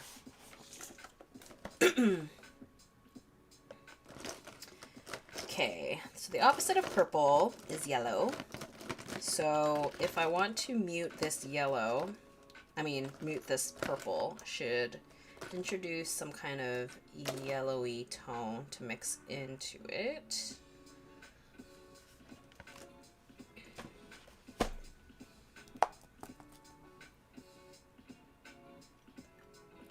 I ordered 2 Draculara dolls, and I'm currently brushing her hair and admiring her so much. Oh, Draculara is so cool. I own 1 Draculara doll. That was a gift from my friend who is into Monster High. Yeah, I distinctly remember that transitional period, like around, 11, 12 or whatever. And my friends were, they were like getting to their boy crazy stage. And I remember my friend had just like a shirtless Justin Timberlake, poster on the back of her bedroom door. And I just like wasn't, I didn't have the like boy crazy, mentality, at the same time as they did. And I remembered like pretending with them because I wanted to fit in. I have a very, very distinct memory of that. And it's so funny to look back at because like I've never been a Justin Timberlake girl. Like when I was into the boy bands of that era, like I was a JC girl, okay? And that was the thing, when I was like into boy bands, obviously that was when I was like really, really young. I was into them, but in like, like the innocent, cutesy, prepubescent way. Whereas when we hit that kind of transitional period and my friends were like actually, lusting over this Justin Timberlake shirtless photo, that's when it transitions from like just a cute little, innocent crush versus like, oh, we're getting older now. Did your prescription get better or worse? I think it got worse, unfortunately. I think that's always been the case. Every time usually it changes only a little bit though, which is a good thing. But unfortunately, yeah, I don't think I've ever had my prescription get better. Sadly, I have bad eye. Like, I have really, really bad eyesight, actually. I have like a very severe astigmatism, which makes my prescription more complicated, more expensive. It makes getting contacts like more limited. Like, I have limited options for contacts as well. It's a struggle.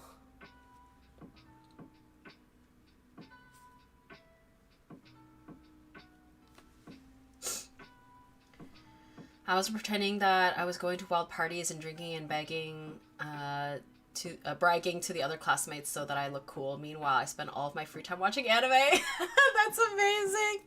Oh my gosh. I think that's so funny that you, like, built, like, a whole persona for yourself. I was also just spending all my free time watching anime, but I wasn't pretending as if I wasn't. Not that I was announcing it either, but I was not cool in high school at all.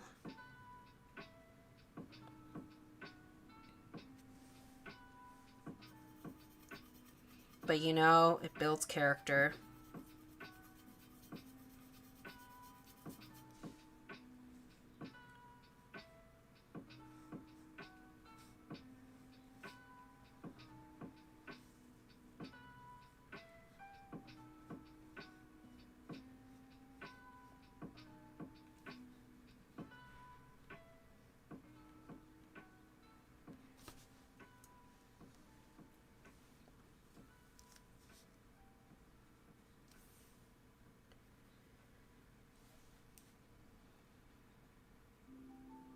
It's really crazy to think about how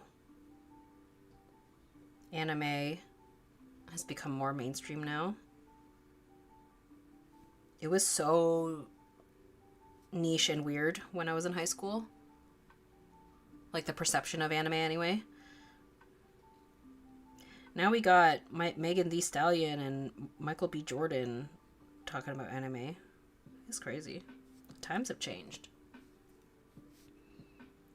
And a lot of people got into anime, I think, during the pandemic, which is also a really interesting thing.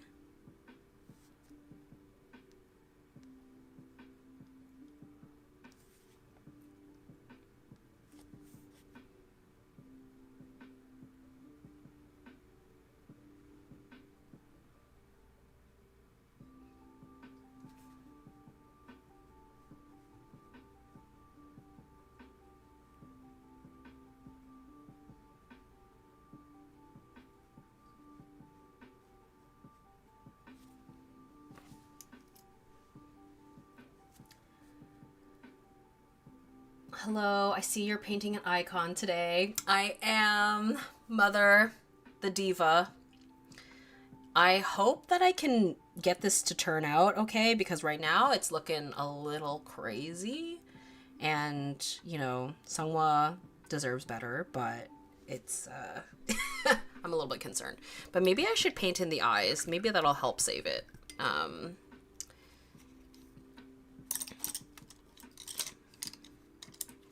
Do I have... Oh, I think I'm missing... Oh, no, never mind. Here it is. My super tiny paintbrush.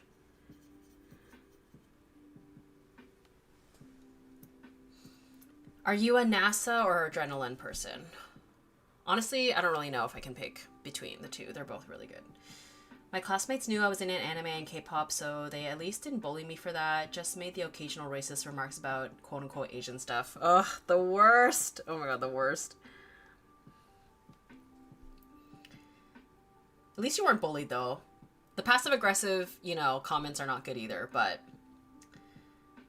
Yeah, I'm an elder millennial, and I used to get made fun of for watching anime. I said anime was my favorite thing in a school yearbook in 1998 when I was 10. That's amazing! You were ahead of the game, though. Who's laughing now?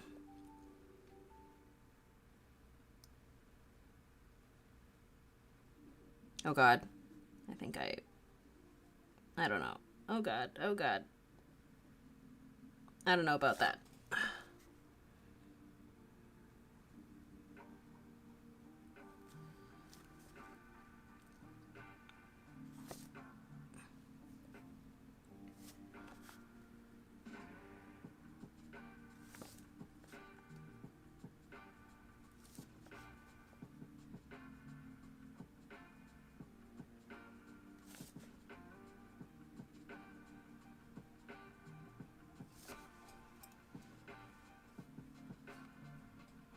kind of looks like San. The heck?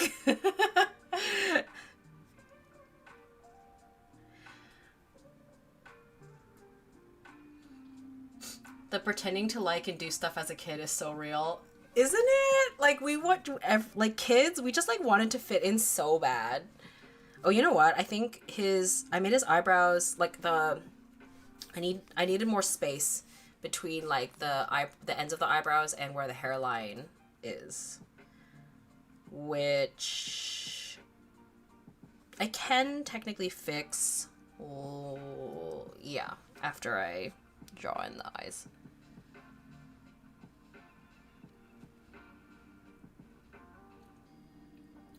They bullied me for being goth/metal girly though. LOL. Couldn't escape the bullying. I got in beauty guru phase in 9th grade, so then I was suddenly cool for them to stop bullying me. Oh my gosh. Bullying is... Kids are so mean. They didn't understand that you were an icon.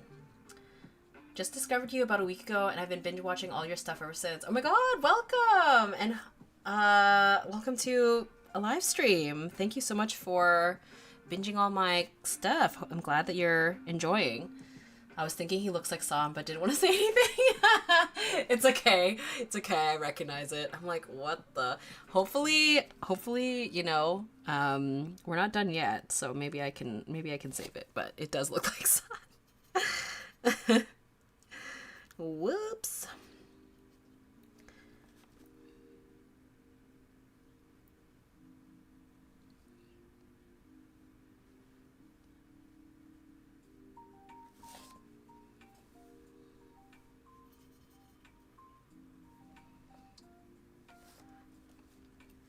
Well, for all of us who were bullied or made to feel weird in high school for our interests, look at us now.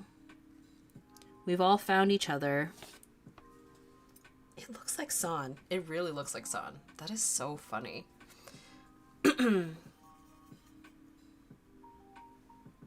That is the nice thing about getting older, you know? You just learn to be more unapologetic about the things that you like. No more pretending, you know? I don't have to pretend to like Justin Timberlake anymore. Thank God. He did have some bangers in the early 2000s. The early to mid 2000s, but I never thought he was hot.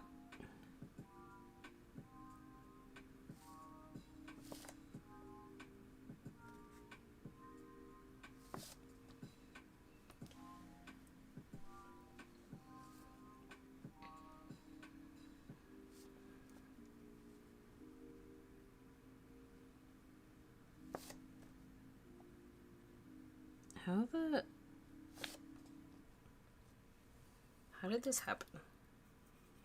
That is so funny.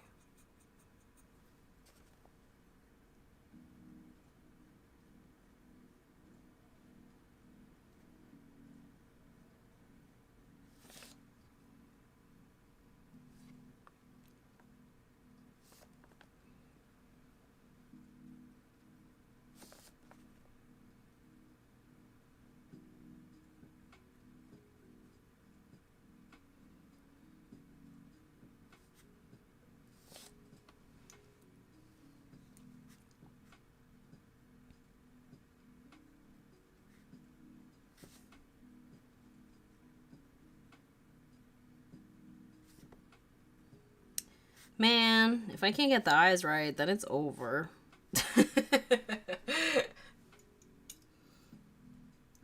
You subconsciously wanted to draw him. I guess so. That's so funny. Literally, escaping high school and the small town environment is the best thing ever, and curating your own friend group based on interests is the best thing about adulting. Yes, and not having to be friends with people just like out of convenience. I remember this one weird interaction to me being anime girl as a teenager, because my teen years were in the 2010s, so anime was mostly accepted usually. Made new friends by simply liking anime, but this one club, I guess people were constantly making fun of me for reading manga. That's weird. That is really strange. Yeah, kids are so mean. Start singing Reflection by Mulan, the absolute legend. It's true. We get to be ourselves now. Thank God. Thank God. Okay. I am stressed, you guys. This is not turning out. I thought it was going to be easy. Or not easy, but I didn't think it was going to be this hard. I was like, I only have to draw half his face. But then I guess that means, like, what you see really, really counts.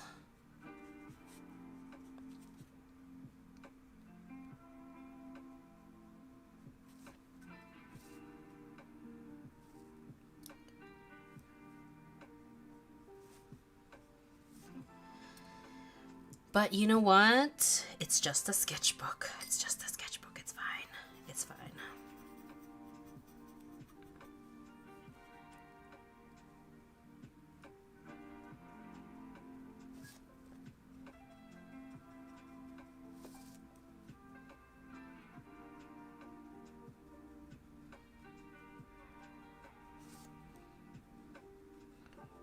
Yeah, I knew it was a risk going in with this dark, like super, super dark right away, because then it sort of just mixes into everything lighter that you try to put on top.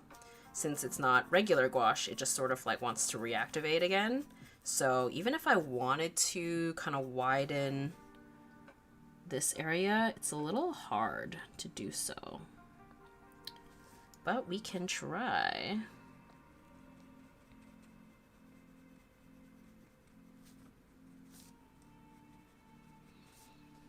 And this like pearly base that we put down is so interesting.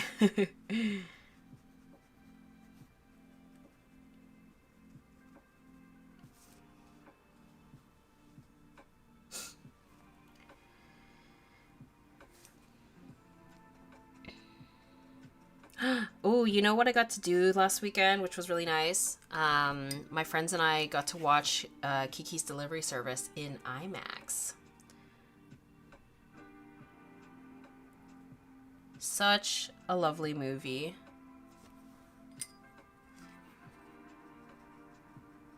And it's so funny because Kiki's Delivery Service is a movie I've seen many, many times. But it still makes me emotional. My story with Kiki's Delivery Service. So, when I was a kid, we owned My Neighbor Totoro, but Kiki's Delivery Service is one that I remember renting from the movie store. This is, you know, my age. When we rented movies from the video store. But anyway, and so that's when I didn't, you know, I had rented a movie store as a kid and then hadn't seen it in all through kind of my like teen years. And then I remembered borrowing Kiki's Delivery Service, like the DVD, from a friend in college. And at this point, you know, I hadn't seen Kiki's Delivery Service in like, you know, probably like 2 decades or something, or, you know, or something like that. And then when I watched it for the first time again, I remember the scene when Kiki is with her dad and they're just having like a very, very lovely, wholesome father-daughter moment. And it just like made me cry. And then watching it again on IMAX, that scene didn't make me cry. But then the scene when she gets the cake from the old woman, and the woman makes her a cake that's like the chocolate cake that says Kiki on it. For some reason that made me cry. Like it's just like such a sweet gesture, and yeah, I don't know, it's just like so sweet and wholesome. Ugh. Anyway, I love that movie.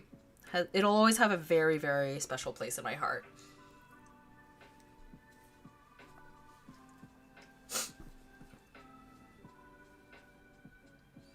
Not sure if it's helpful, but when I cover the hairline and the hair, he looks like Sanghwa. I think he has a rounder hairline than San and more width to the hair, if that makes sense. Oh, yes, yes, yes. I see what you mean. Yeah. I see what you mean. Yeah, I made it more sharp, like kind of square. Yeah, I see what you mean. Yeah, the hairline, it's crazy, like just those little differences.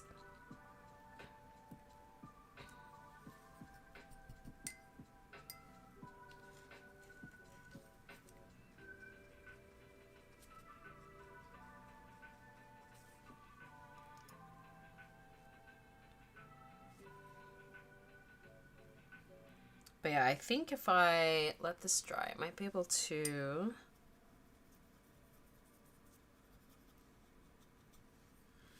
Yeah, at this point, I just need to zone in on the face and get that right, and then everything else doesn't really matter.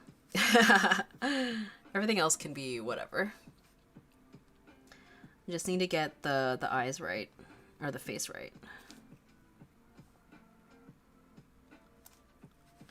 That's the only thing that matters.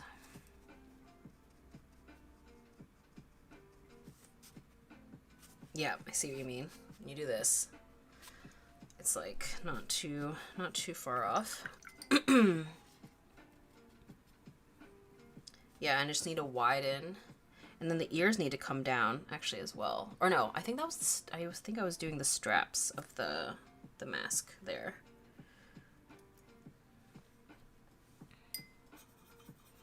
I thought I was gonna do 2 screenshots today and like have the sketchbook page done. I don't think that's gonna happen, which is okay, because you know what, and will kind of be perfect. This top page of the page, I think I can paint for my exclusive Patreon video, because I need to do that before the end of the month. And I wasn't sure what that was going to be yet, so that actually works out in the end. But it is really funny. I was like so convinced we were gonna get to both of them today, but that is totally not gonna happen. And that is okay.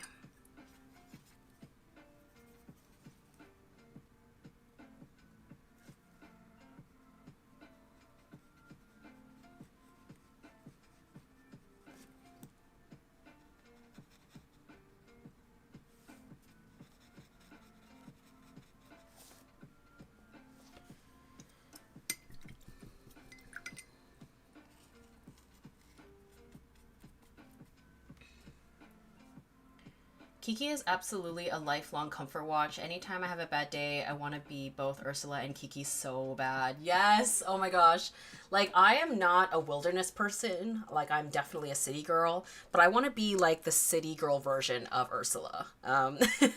Where she's just, like, this, like, single adult, like, cool single adult woman living her best life, being an artist.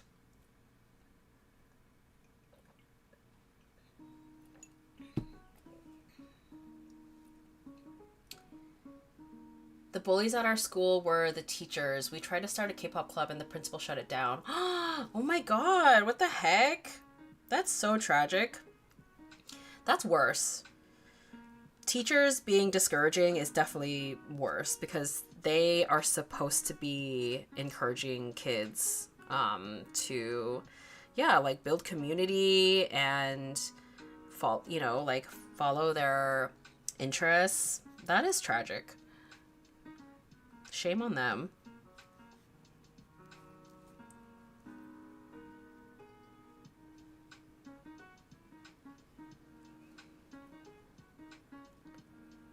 Like, teachers have such a huge influence on kids. They're like part-time parents almost, you know?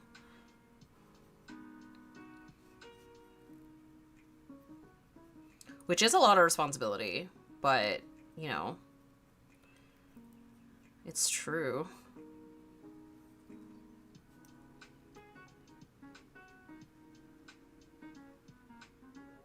Very, very grateful to have had, I had really great, art teachers in high school.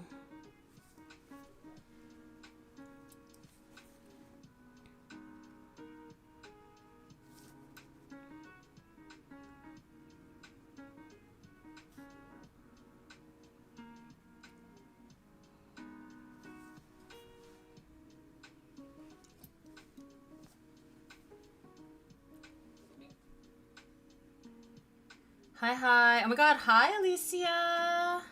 I'm painting Mother today. It's going questionably, but we're gonna power through. But it already looks so pretty, by the way. Thank you. Thank you. That's what matters. It has to be pretty. That's what matters. Oh, okay. You know what? I don't know why it's taking me so long to realize it, but I'm realizing, okay, the key element here that it's like clicking. So the reason why it looks more like San is because I kind of made the eye line sort of straight across, and looking more closely at Songhwa here, his lash line actually kind of droops down slightly. Whereas his upper kind of fold sort of goes a little cross, but like his actual lash line droops down on the edges. So now I understand what I need to do.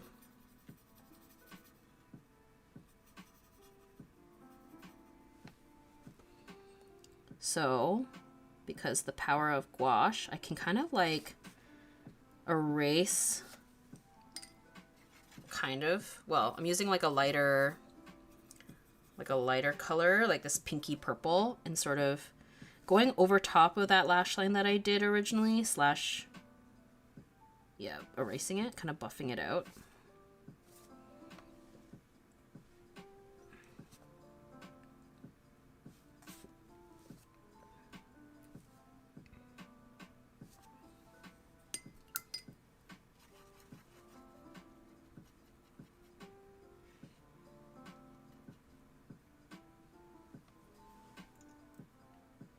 Love the colors. Thank you. Yeah, I'm gonna dim down this purple. I think the purple is a little strong, but just kind of wanted to get like the values down first.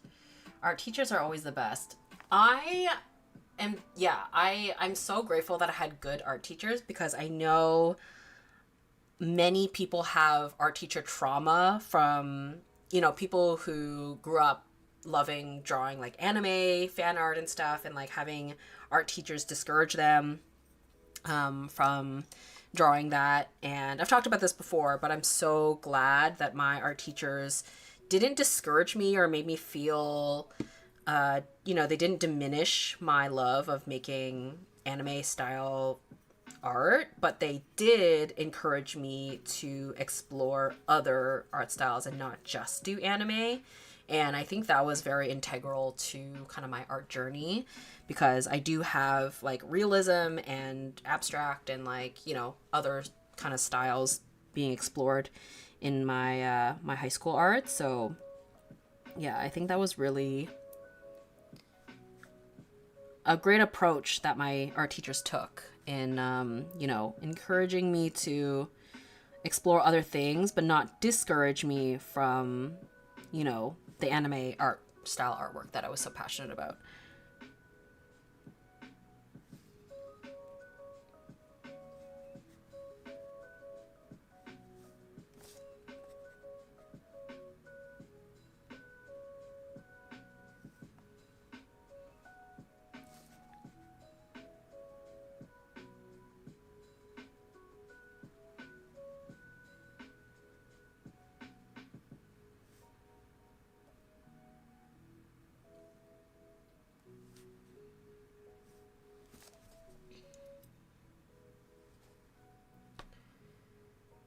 Okay.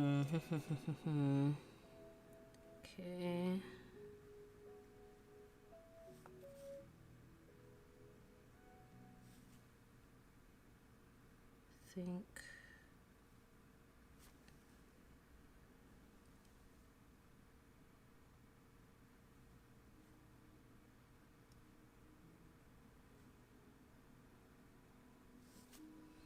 I might bring in a little bit of this blue just to move the iris over a little bit.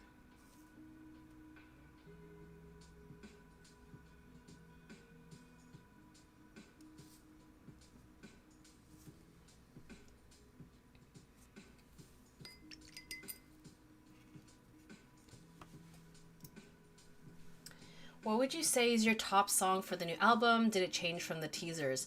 Oh,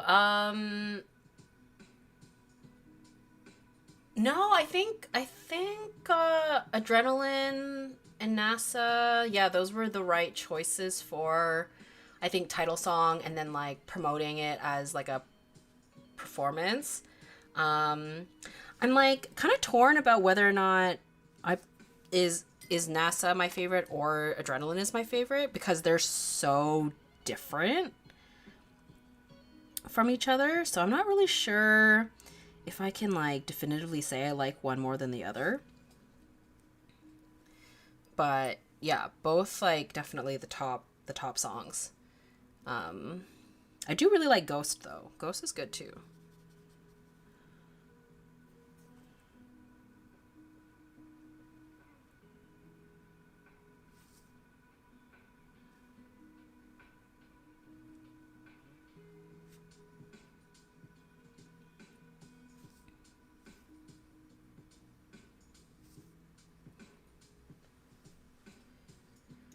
For me, it's the opposite. I didn't pursue art in college because I wanted to draw anime style only. That's valid. I think, you know, I see tons of people who have thriving art careers who do just anime style artwork now. So it is very valid.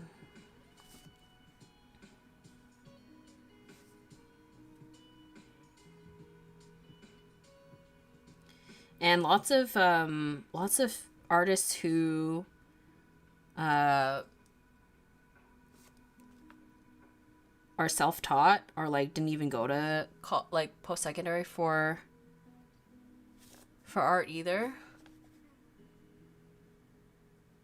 I mean, I went to school for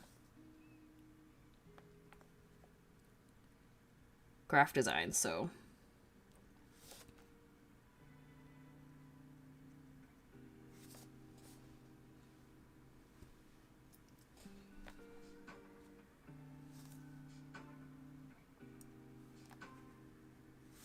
I think the eyes look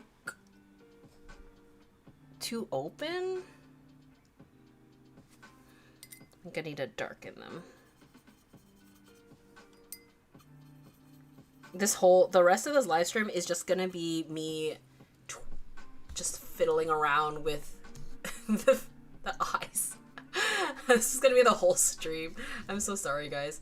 My perfectionism is like kicking in.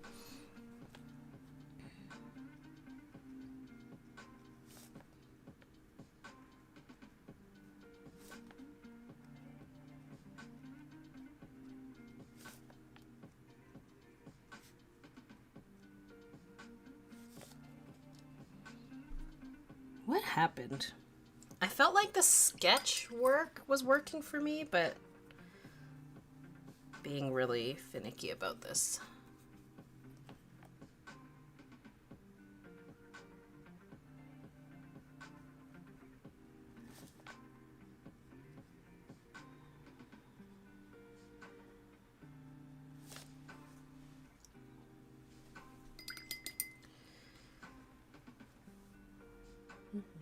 Are you excited about BTS comeback tour? I am. I have tickets. I will be seeing them this summer.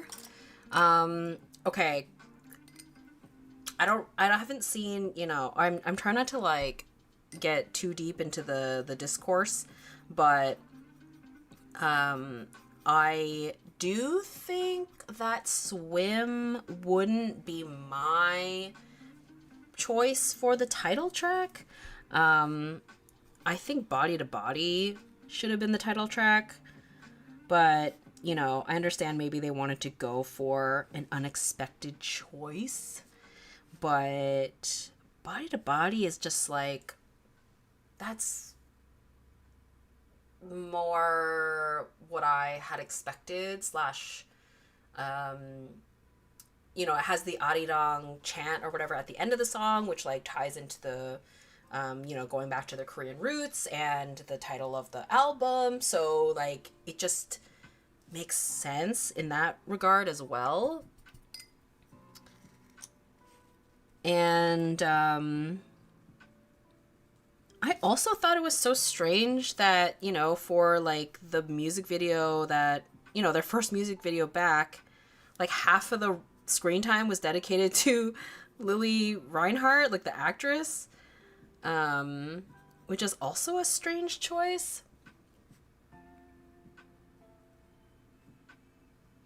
But regardless, I am excited for the comeback tour. And I hope that we get another music video for the album. Whether it be like, yeah, like a performance music video or something, you know, something where we get to see some choreo, and more screen time for our boys, you know.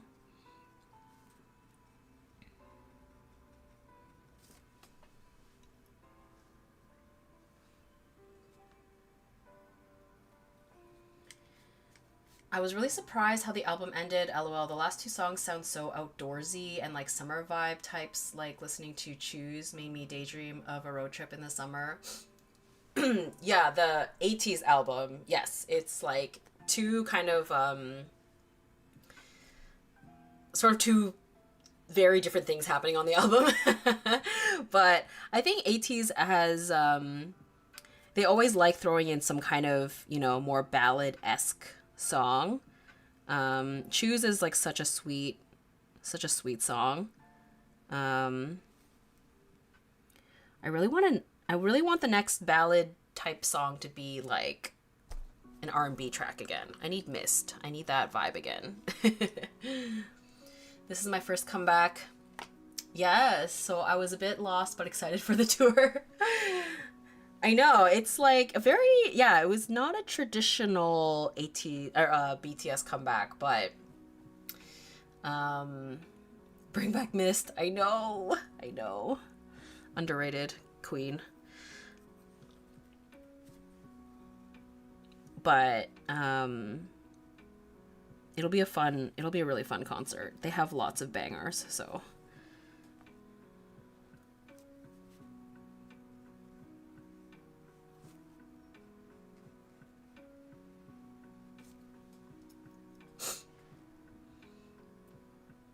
I mean, HYBE is having many questionable ideas so far, so I wouldn't be surprised if they're making the decision more than the boys. I don't know. Oh my gosh, yeah, the Heesung exit is so tragic. Oh my gosh. Like, I would like to hope this is something that Heesung really wanted, because otherwise it just makes it so sad. But I'm in the camp that, you know, why couldn't he have done solo stuff and been in the group, much like many other K-pop groups have done? But if he genuinely just like was not interested in doing the group stuff anymore, then like I just wish it wasn't so ambiguous. Yeah. Because like if this was his decision to leave, then it makes all the protests and stuff it's unfortunate. But it's hard to know. It's hard to know for sure.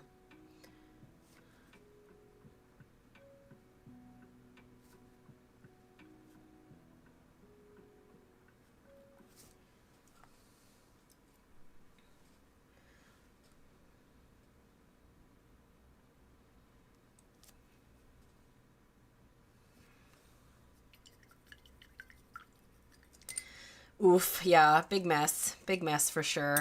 And I'm so sad because like literally like the week before the Heesung exit, I went to the Enhypen concert movie and someone gave me like a Heesung freebie.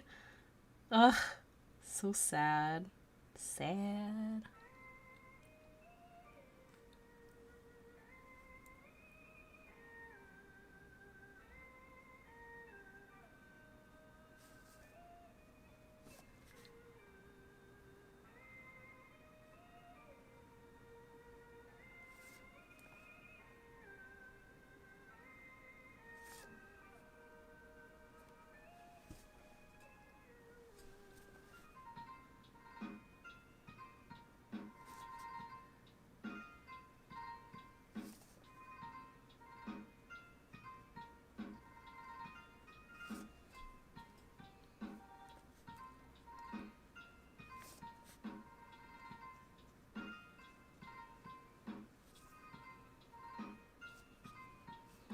You know what?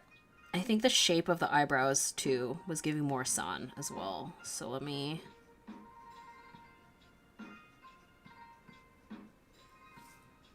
Songwas are a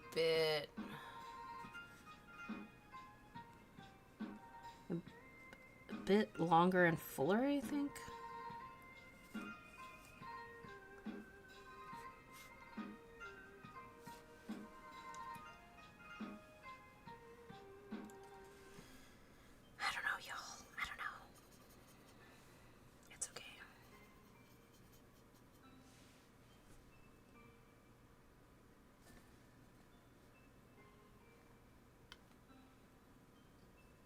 New Jeans, Cat's Eye, like, hello, what are we doing, guys?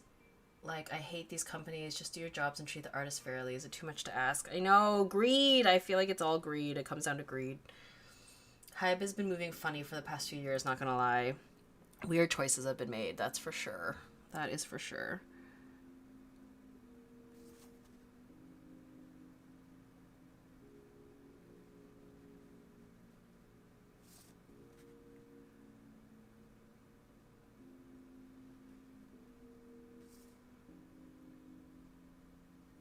Is it too droopy now? Oh my god, you guys. What am I doing?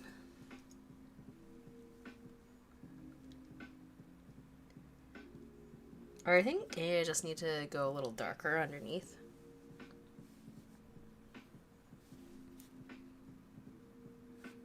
Nope. No, not that dark.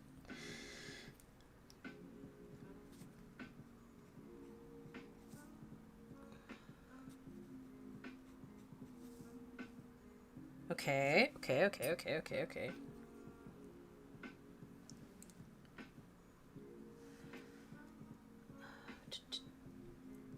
The reaction to Heesung leaving was crazy. I feel sorry for the Hypen members. I know, me too. It's the videos I've been seeing and the posts and stuff. Like the fans are getting a little crazy. A little crazy.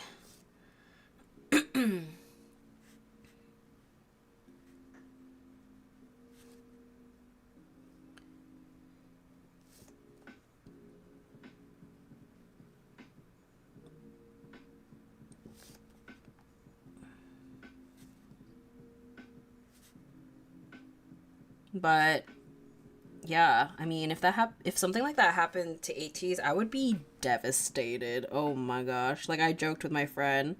I was like, put me in a medically induced coma. I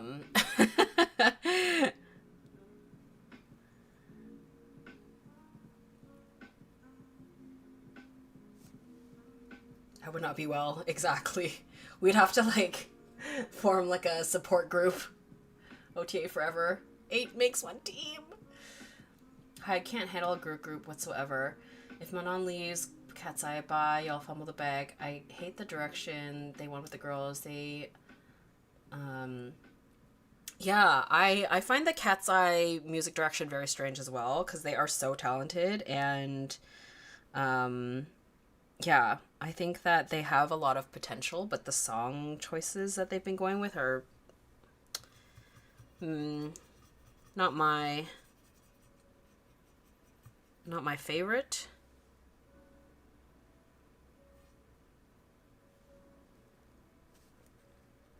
Or at least for, like, the title tracks. I love Game Boy. I think Game Boy is a really fun song. But that's, like, you know, a B-side.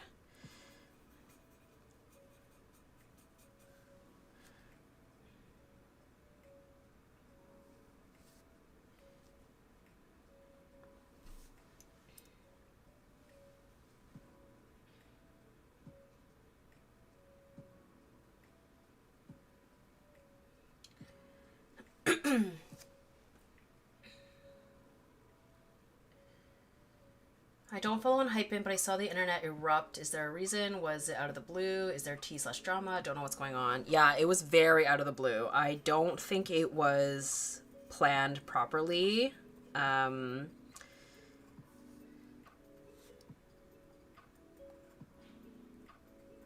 They had so many things scheduled. And it seemed like Heesung was like supposed to be part of that, but yeah, big drama.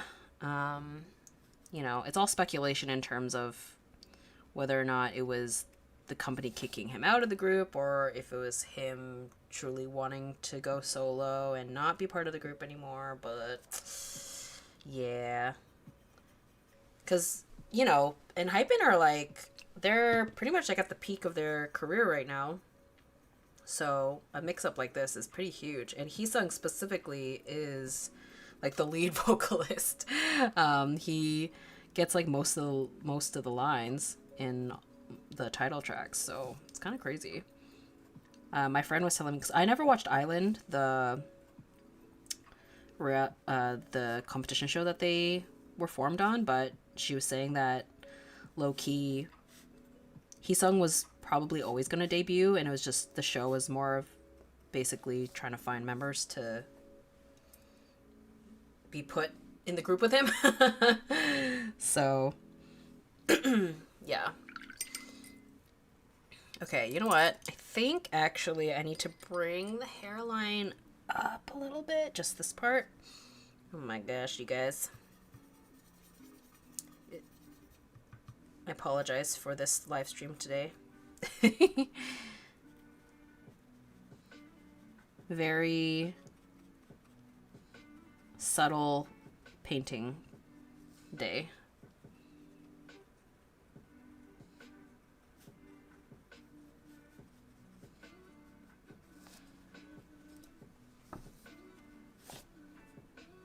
But I do think it looks more like Songwon now. Thank God.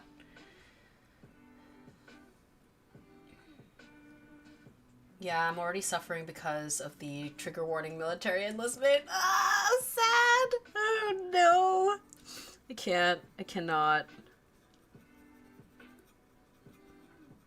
But ATEEZ is back next week. Yay!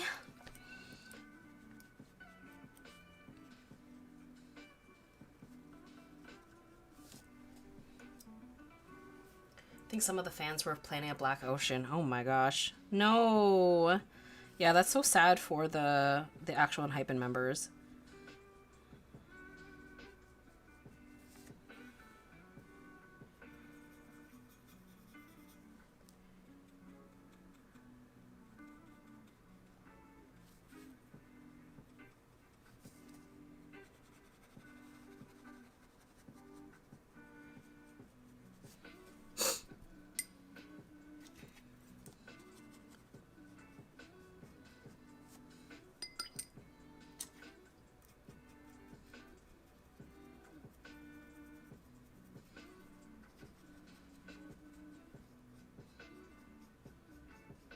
I'm just like muddying this up, but I have my reasons.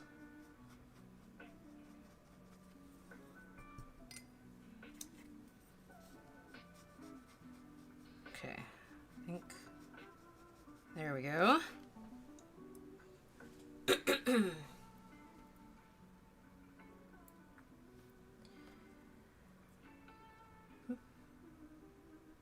With BTS, I think they are intentionally moving differently than what people are used to from a typical K-pop comeback, big promo schedules, intense music video, choreo, etc. And people were surprised by that. Yes, yeah, I do think that they were trying to go in an unconventional direction. Okay, that's concerning. Companies do this either after a huge scandal or if the member did some independent gig that violated his contract, a company couldn't get a cut from his payment. I don't know. Yeah, apparently Heesung has been wanting to do solo or release a solo album for a while, and he hasn't been able to do so. And so people are like, did the company give him an ultimatum of, you know, you get to do the solo, but you don't get to be in the group anymore? So that's the speculation. Yes, okay. I think we done did it, guys. I think it looks like Sungwon now. Oh my goodness. He does look like Sungwon now. You're a magician. Thank you. Scrutinizing. It's kind of crazy how all these just like subtle differences. But they've always been involved in everything and know exactly what they're doing. Yeah, BTS will be fine. Them going in an unconventional direction, like, they have the power to do that for sure. Like, the fans will, you know, the fans will follow. Yes, you made his eyes so pretty. It does look like him. Thanks, guys. God, these companies are so greedy. I know. Ugh. Sad. Okay. Now, you know what? I think it might be time for a bathroom break. I was like zoned in. I was like, we got it. I was locking in. Okay. Yes. Okay. Bathroom break. I'm going to fill up my water. You guys can do the same. And then we'll be back and we can continue and finally move on from the eyes.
Hello, I'm back. Glad the background wasn't black. LOL, purple just pops. Thank you. Yeah, I think I'll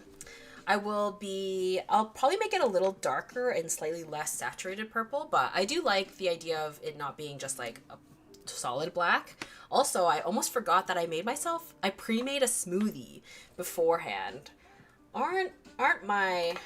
Isn't my previous self so kind to my present self? Oh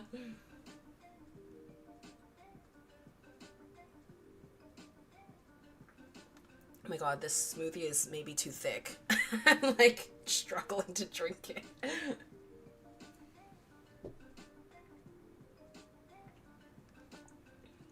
There we go. Because I was like, I knew I would start to get a little bit hungry.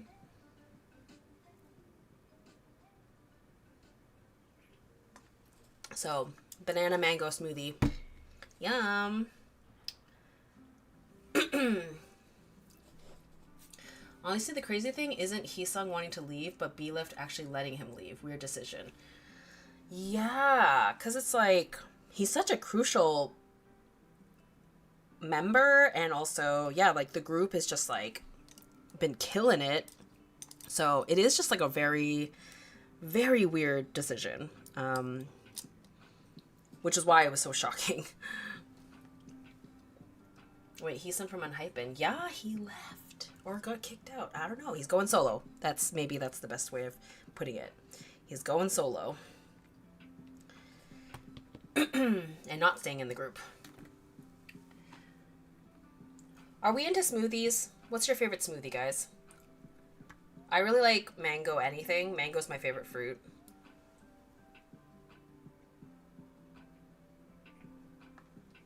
I also put a little bit of avocado. I never used to do avocado in my smoothies, but I'm trying to, you know, bulk it up a little bit.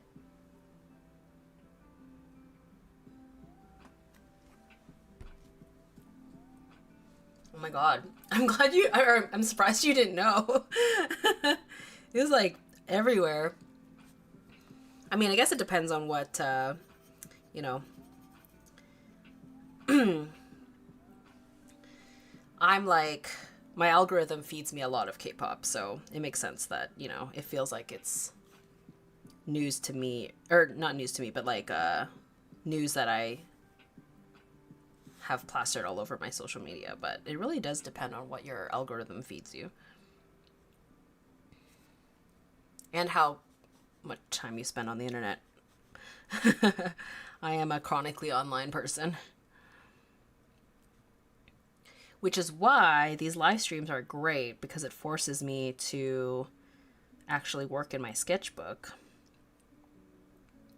Because otherwise, I would not be doing this if I wasn't doing it with you guys. I would just be probably scrolling around on TikTok. I would tell myself that I should be, you know, cleaning or doing chores of some sort, but I probably wouldn't be doing that.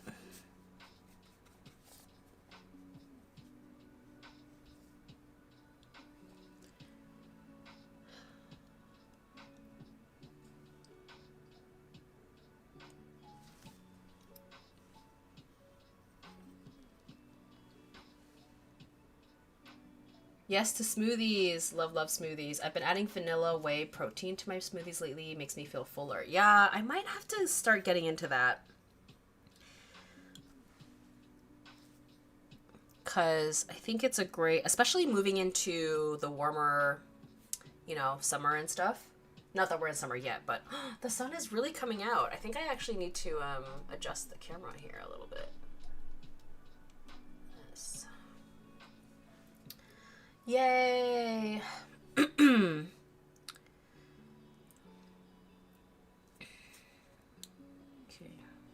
Let's get the mask going.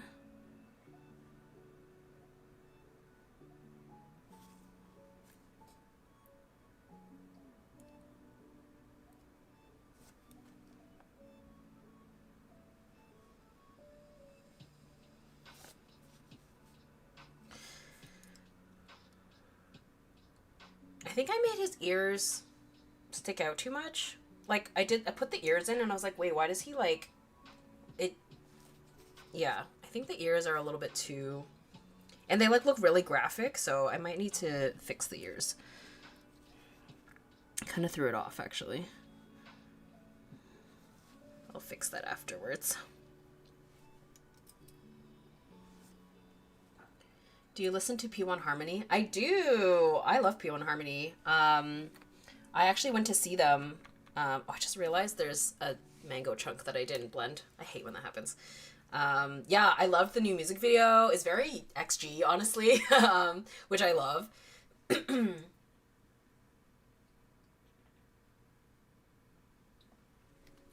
My crew unique. Also, Kyo is, you know, Canadian, Toronto boy, so I gotta support.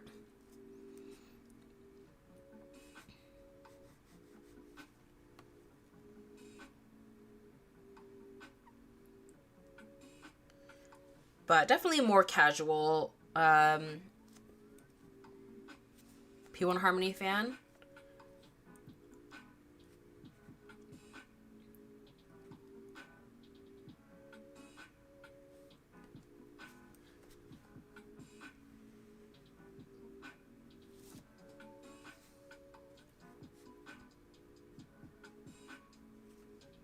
think it might be kind of cool to treat the mask kind of in a kind of a more graphic way with this like hatching and stuff, rather than going for realism necessarily.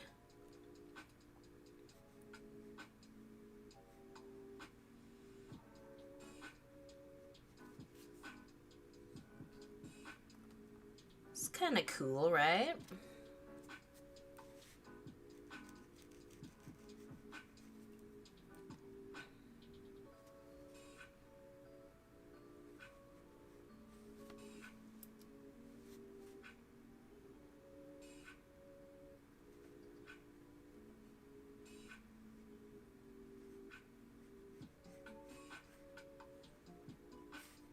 Oops.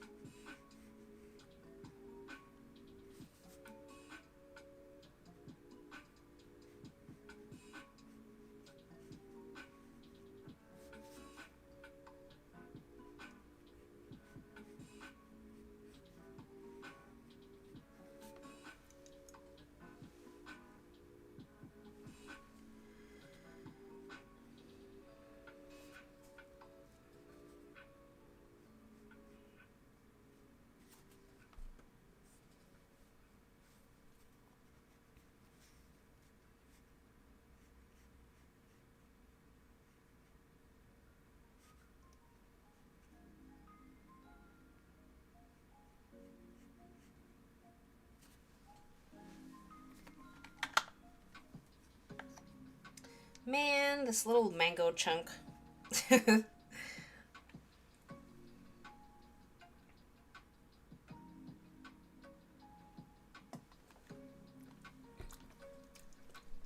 when that happens. I really try my best to like make sure it was fully blended, but I always miss one. Hello, Tina. Hi.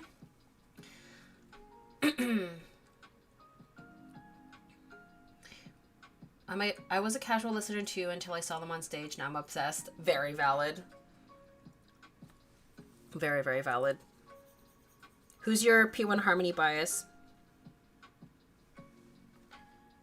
Would you rather teach art to high schoolers for 1 month or only use one color for 1 month?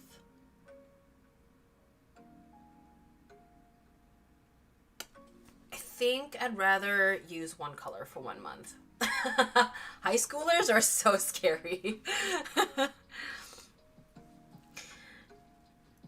I remembered I met this girl through a friend, and she's not a high school art teacher, but she does like workshops or something that involves teenagers. And she had asked if I wanted to do like a talk. And I was like, I'm so sorry, I'm gonna have to pass. I was just like, that sounds terrifying. I've done a talk in front of university students, which was also nerve-wracking, but less than I think teenagers, because, you know, with university, they're a little older, and it was for an illustration class, so you know that they're going to be a little more interested, you know, and also just behave better. And it was sort of like, you know, a favor to my friend who's a illustration teacher. But yeah, I'm that person, like, if I see a pack of teenagers, I'm crossing the street, if I can. Jungsub, I love his style in this era. Oh my god, his hair looks amazing. Oh my god, he was the star in the music video, the unique music video for sure.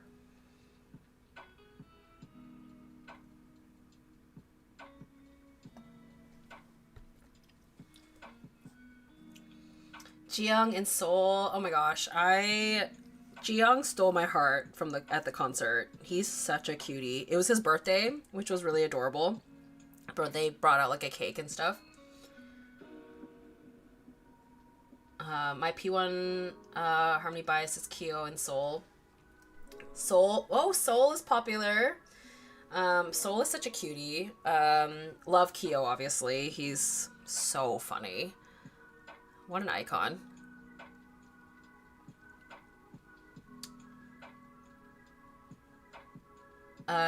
Avoiding them at all costs. Right?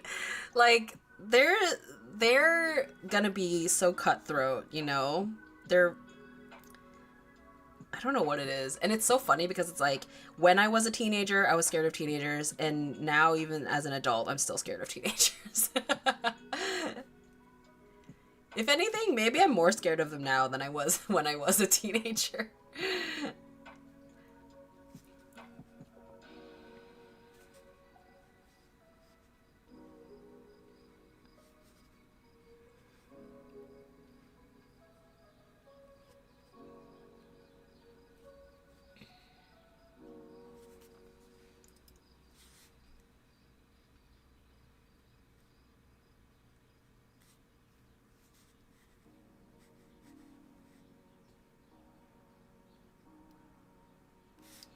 I'm just doing random details. It doesn't have to be perfect.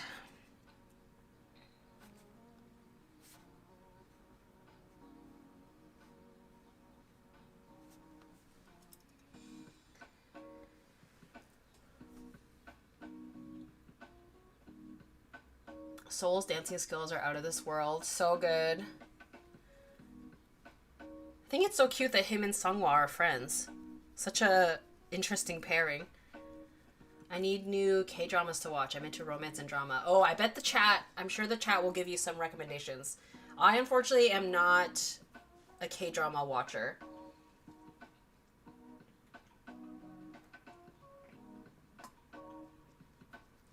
This smoothie is giving me a hard time. It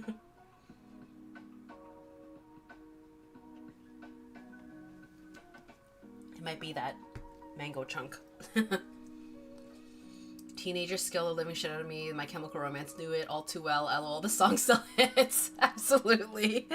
Absolutely.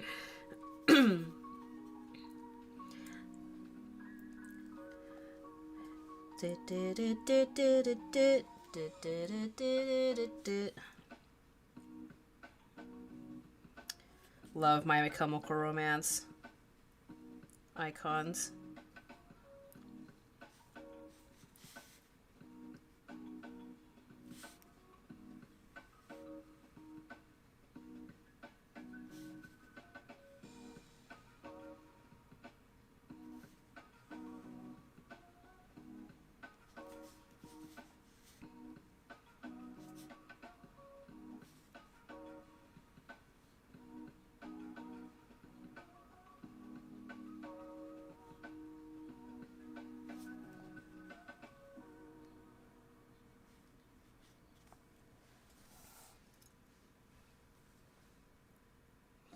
You guys, we had to trust the process. It's coming together. Thank God. Thank God. I only watched historical C-dramas, sorry. Ooh. I remember I tried to watch The Untamed, but because it's like a genre that I'm not very familiar with, I was so confused. I was like, I don't understand what's happening.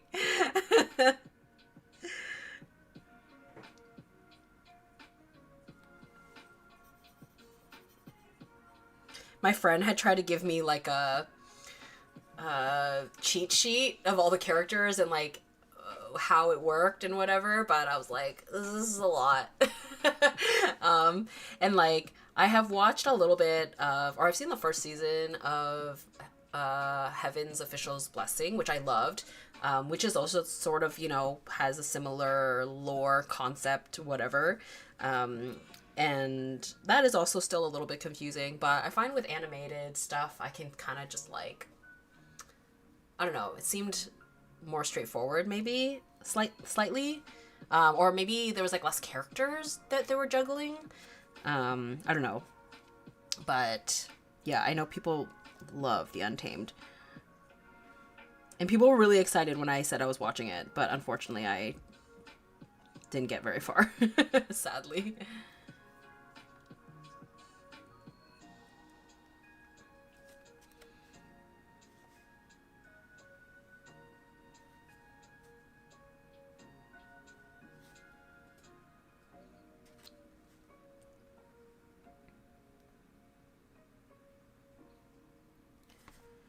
But oh my gosh, I bet the C-drama girlies who are also Avatar fans are very excited about Zuko having long hair, because he is giving C-drama for sure.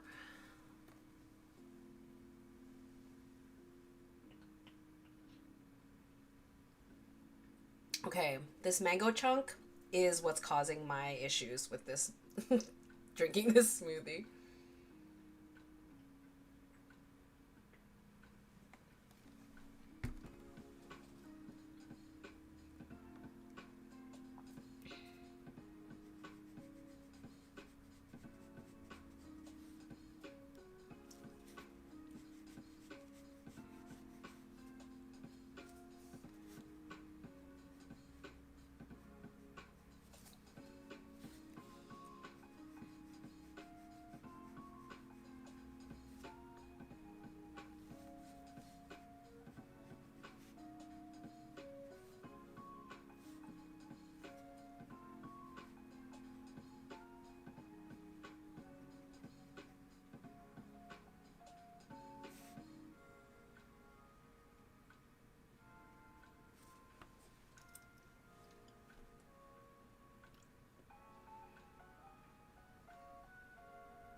The mango chunk will not give you rest. I know. Everyone's probably like, girl, stop talking about the mango. Oh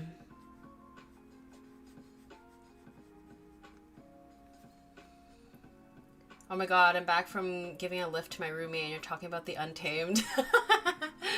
She showed it to me a few years back. No way! Oh my god, that's so funny. Perfect timing. I know. I sadly did not finish it or get very far. I was still in like flashback mode, I think, when I was watching it. I remembered it was on Netflix. I don't know if it's still on Netflix, but I partially live under a rock. Don't judge me. Don't worry, don't worry. That's what we're here for. I watched it on YouTube. Oh, wow. Go YouTube.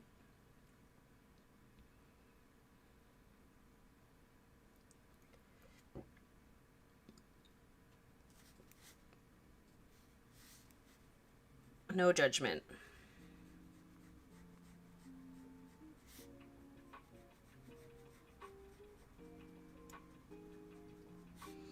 I have a friend who's like, who also partially lives under a rock, and she's so funny.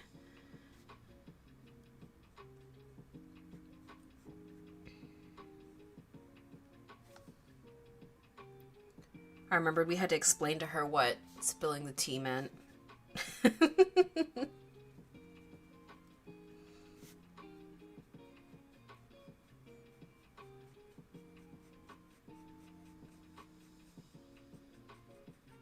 She thought we meant literal tea.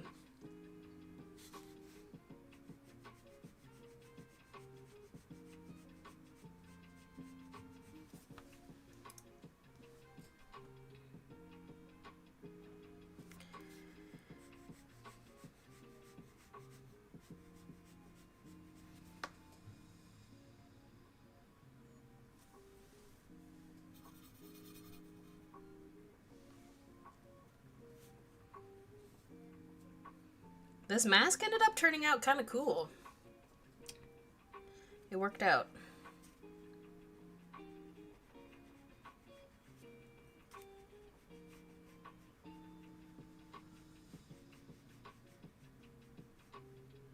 Oh, you know what's another really popular thing that I tried to start to get into and then abandoned?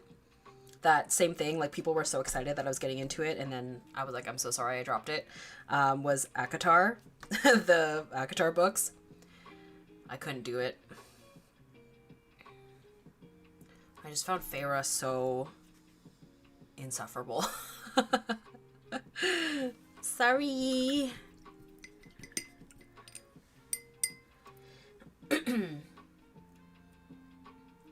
The mask is really looking great. Thank you. Hello. I just finished work and I'm so glad to catch you live. Oh my god, welcome. We are making you missed the part where I was struggling. So you're here for me having just like a chill painting time now, just like fiddling around with little details. I was on the struggle bus earlier.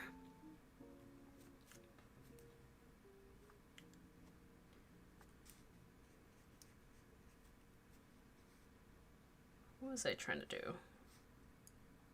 Oh, yes.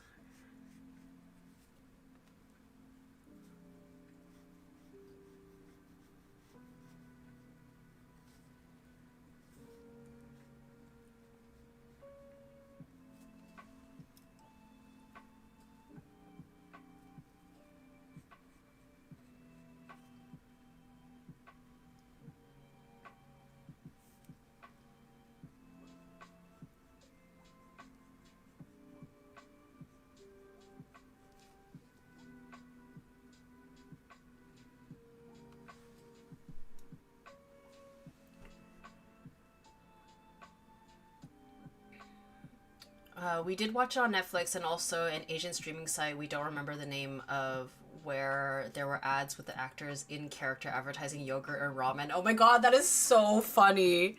I love that. That would be so entertaining. One more proof to always trust the process. It really is. It's so funny. I shouldn't doubt it. I shouldn't doubt it. But I always do.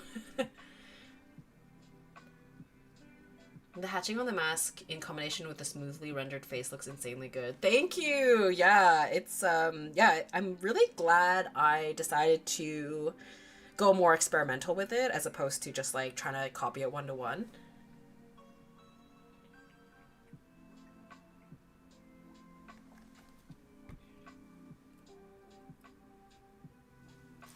Not the mask being the easiest to paint. It was giving me trouble earlier, so it's paying off now.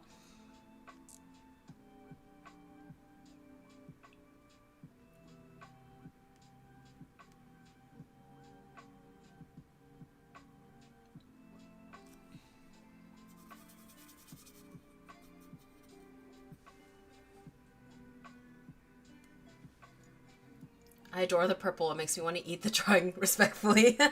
I'm glad. Yeah, I'm gonna dull it down a little bit, but yeah, it's a fun touch because as opposed to just going with black.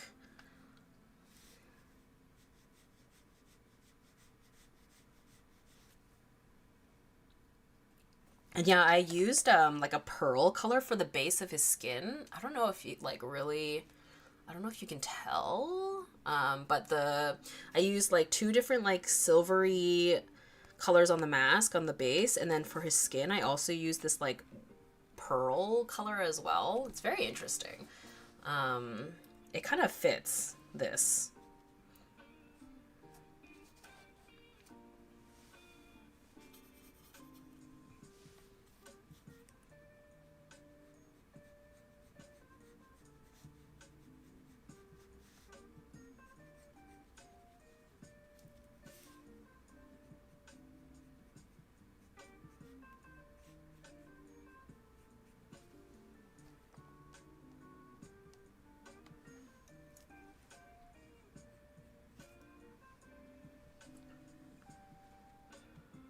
Yes, the purple looks amazing. Ooh, shimmery. I'm currently doing some Final Fantasy VII fan art with a green theme, and I kind of also want to add some shimmer to it now. Ooh, do it! What characters are you drawing? I've never played Final Fantasy, but that series is so iconic that I like recognize a lot of the characters, like Cloud and Tifa and Sephiroth.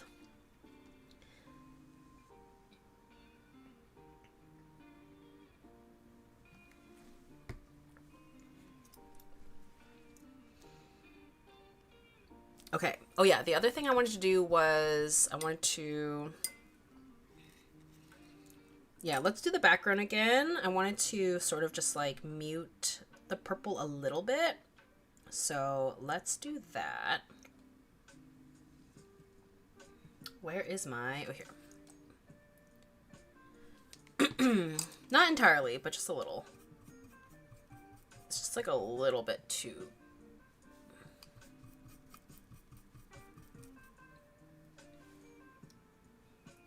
I'm doing some Aries Hana Haki. She's the flower girl with the pink dress. Cute. What else are people working on?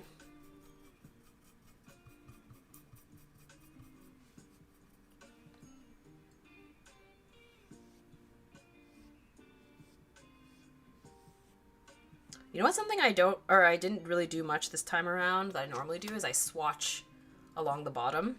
I didn't end up doing that much this time. Which I'll throw in some swatches after the fact just to have them.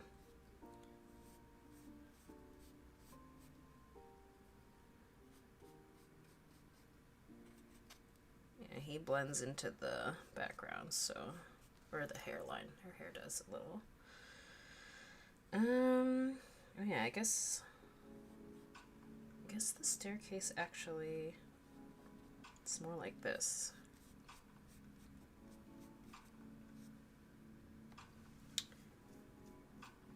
And then this part,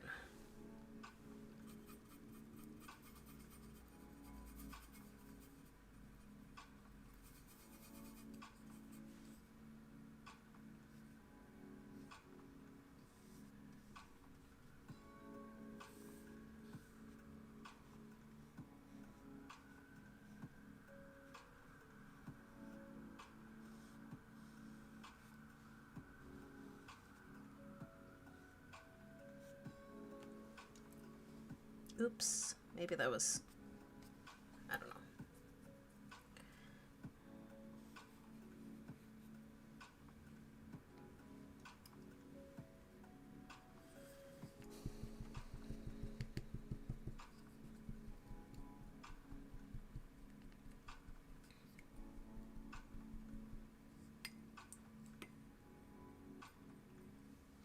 Maybe I want it to be kind of vignette.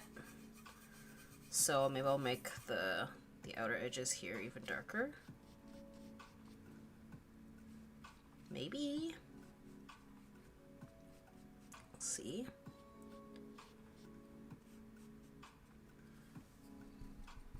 Oh my god, you know, I just remembered. I also had wanted to do, now I'm like regretting painting the background so dark. But I also had wanted to do like a big graphic, like, text. I wanted to do like NASA in the background, so we'll have to let that dry before I attempt that. Should I do that? Is that too much? I don't know.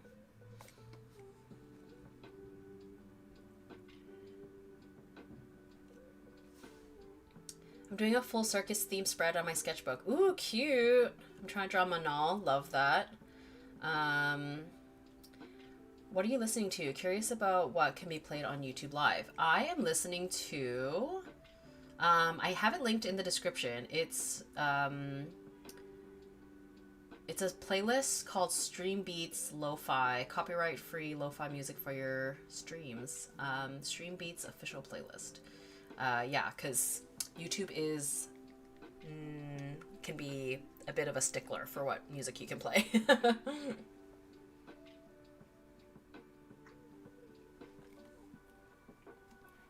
Currently trying to draw Hunin. Oh, I never know how to pronounce her name. But that is so fun. She's so cute. I love Hunin Kai, so by extension, I think she's very cute.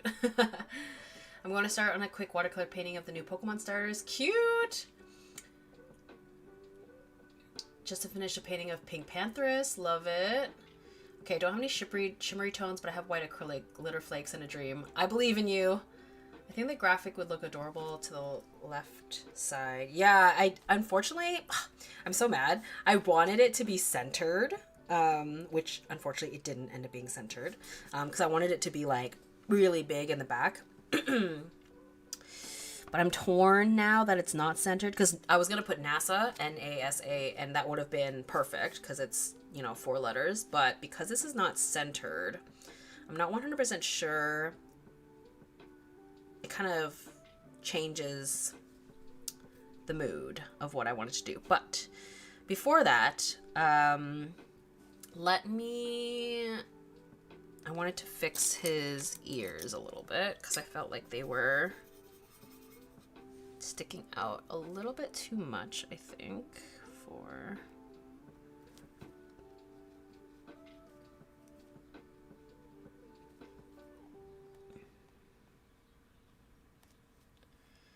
And then...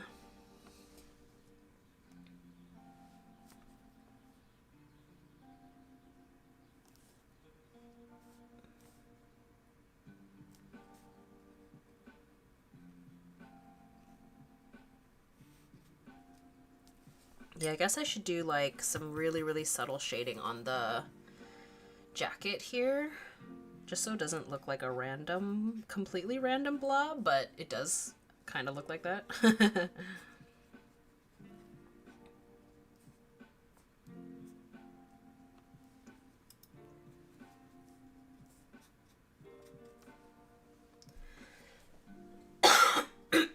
Excuse me, sorry for the loud cough.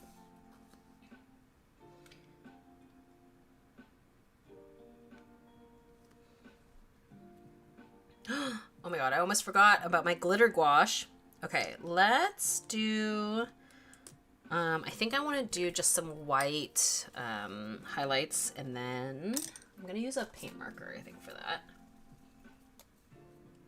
Ideas, stop following my dreams. The white acrylic is not working. Oh no! Aw, well, at least you tried. Now you know. Sometimes, you know, you gotta try it until you know it's not the right choice. You never know until you try.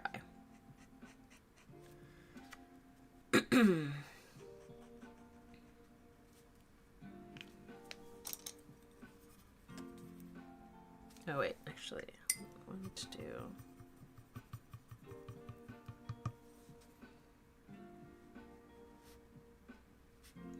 I really want these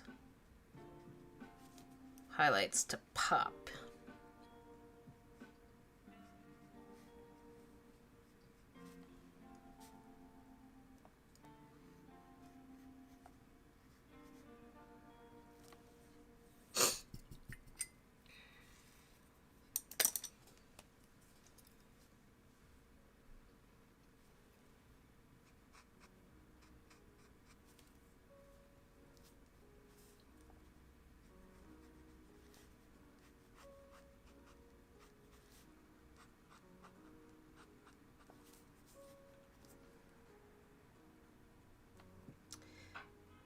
And then there's some... oh yes, there's this one here.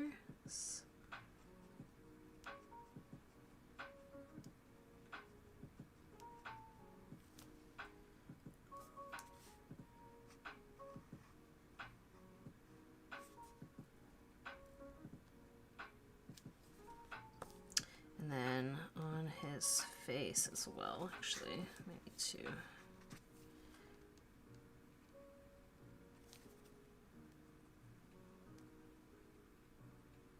I may need to grab, this is actually, I think, a little bit contaminated now. I might need to grab my, and not as opaque as I would like, hold on.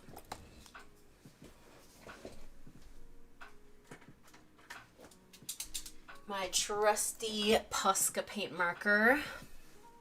Stepped away to take a shower. Did I miss anything? We are making some good progress. I want to try art. Maybe I'll start with a coloring book and some alcohol markers. Yeah, I think a coloring book is a great way to start.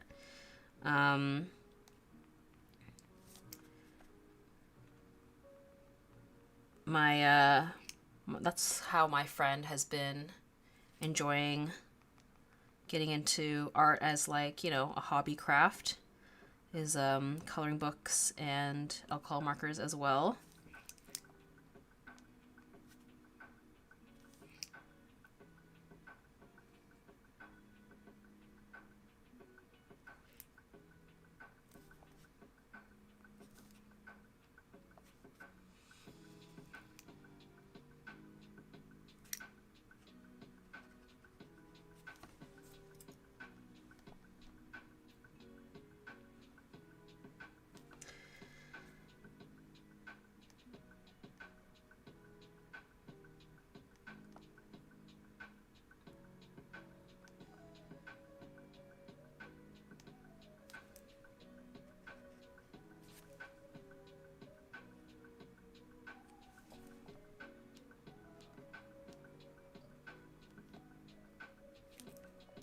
These like silver bits of makeup on his face I want to highlight too, so that. Fun. His mask looks so good. Oh my god, thank you. Yeah, I'm glad I trusted the process. I was worried.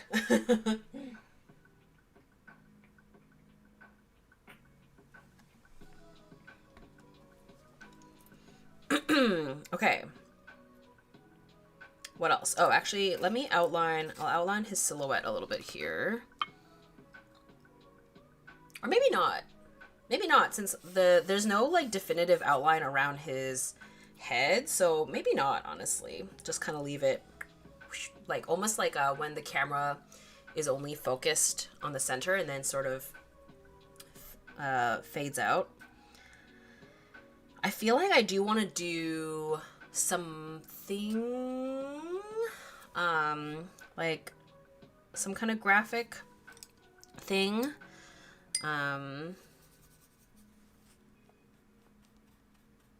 Maybe sparkles for the shiny. Oh, and I also have my glitter paint.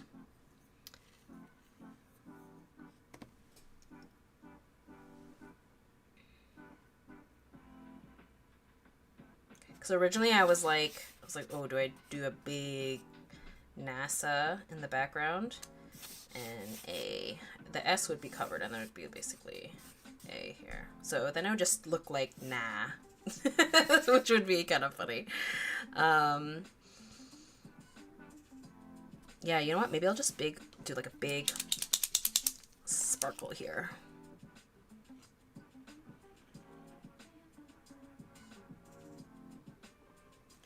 We're just going for it. Oops.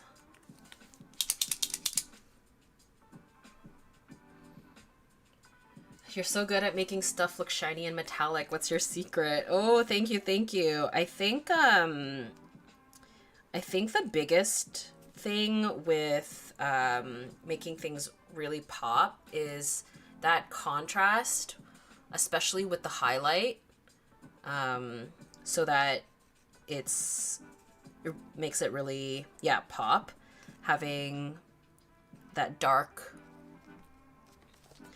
right where the highlight is.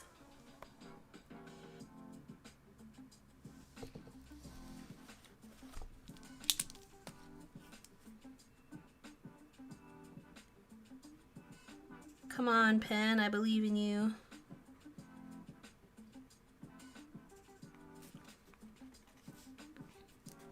I think it's like picking up some of the paint underneath a little bit.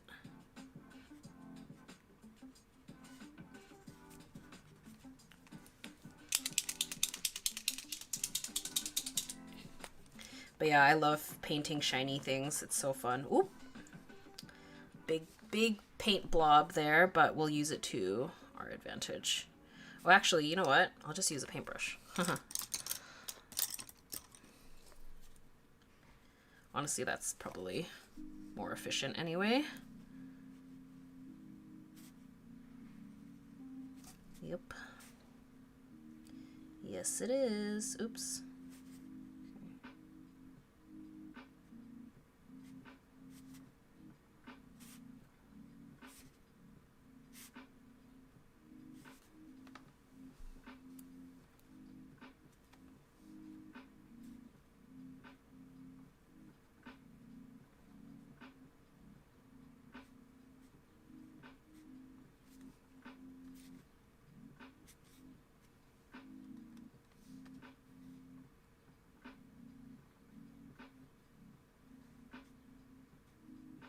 I love adding these little sparkles. So fun.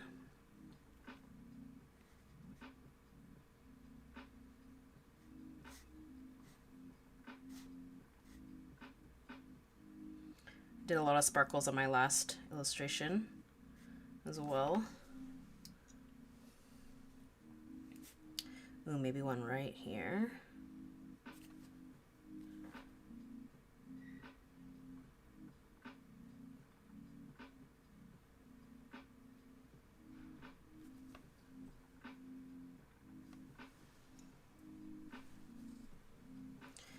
Do I do some over here? Sure.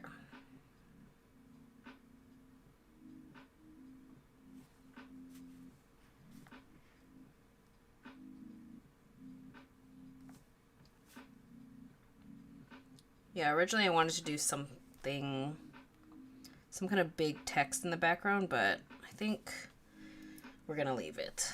Leave it.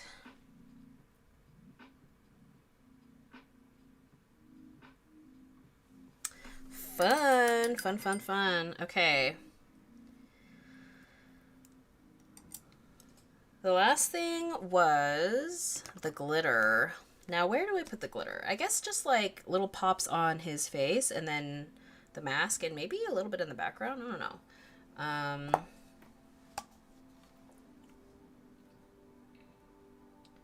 Okay, good to know. I especially love the way this month's postcard looked so shiny and beautiful. Thank you so much. I'm glad.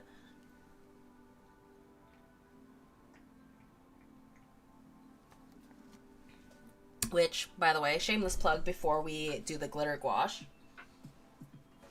This month's Patreon reward and recent YouTube video. Dun, dun, dun, dun. The analogous. So, again, very... this is actually, it's so funny. Like, both are kind of in this, like, space chrome vibe. That's just the mood I'm in this month, I guess. But yeah, this is this month's postcard artwork for my Patreon snail mail club reward. If you're interested in joining, you have until March 31st. That's the print. And then this is the sticker design. $15 USD, shipping included. Little space girl. So sorry I'm late. This is gorgeous. Thank you for joining. This month's piece is probably one of my favorites you've done. Thank you so much. Yeah, it's done well on social media, which is nice because that doesn't always happen. So I'm glad people are liking it. Okay, so where do I want to put this glitter gouache? Do I just put it right on the paper, honestly? I don't want to put it on the palette because it's acrylic gouache and this is all regular gouache, so I don't want to like mix them. So yeah, I'm just gonna put it directly on that's fine. And for those of you who have never seen this before, it's this one is, I don't have it linked unfortunately on the bottom, I forgot, but it's by Turner's, which is a pretty affordable acrylic gouache, I would say. This is the Lame Clear Diamond. So it's actually clear, and then it's got all the glitters like suspended in it. And it's, yeah, like a silvery glitter. But it's got like, you know, reflex of blue, green, purple. It is so pretty. You might not be able to see it just yet, but I will show it, of course, when it dries, and then I'll show it in the light.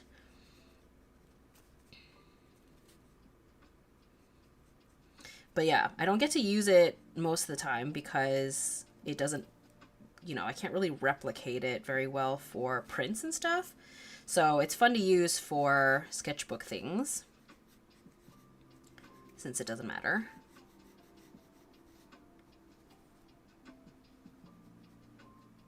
I think actually this would be really fun to paint like the background, like the entire background with, actually. Oh, it's so fun. Okay, let me hot tip, you know, if you're using like a round shaped paintbrush and you want to like sharpen the tip a little, I like to twirl it to sort of reshape it. Let's get it in the little makeup accents here. I don't know if it'll show up very well, but I'll try.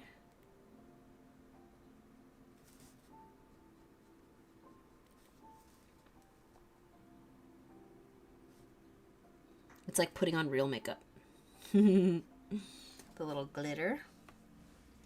Glitter gouache, take my money. I know, right? It's so fun. I have this one, and then I have like a, I think I have a gold one too. I forget.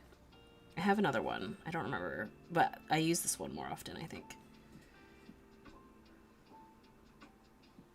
The way you presented them, you sounded like you were in an auction. Being my sales lady vibe.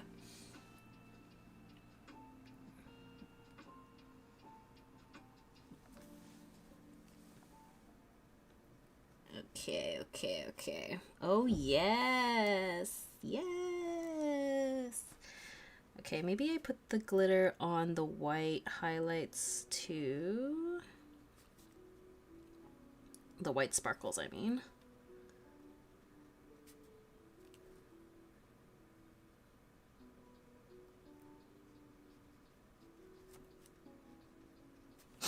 So freaking fun. Okay, what does it look like if I just paint on the background? Oh, you know what? The one downside of this glitter though is like it's not matte. The way that gouache typically is, if I'm remembering correctly. Like the adhesive or binder or whatever that's in it is it's got a bit of a sheen on it. But, you know, you win some, you lose some. Okay. Maybe I'll just... Maybe, like, just around him, not, like, the whole thing.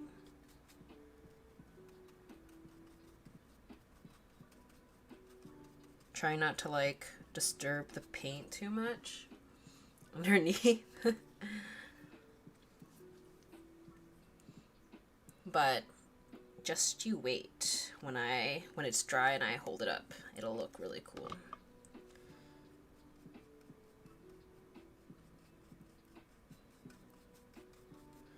Maybe I do the whole thing. I don't know.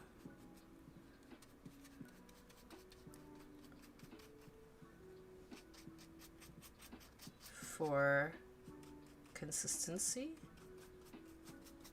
do I just do the whole thing? Glitter! Wow. It looks crazy for you guys. Actually, maybe it will look crazy when it dries too. I don't know. Let's see. We'll find out.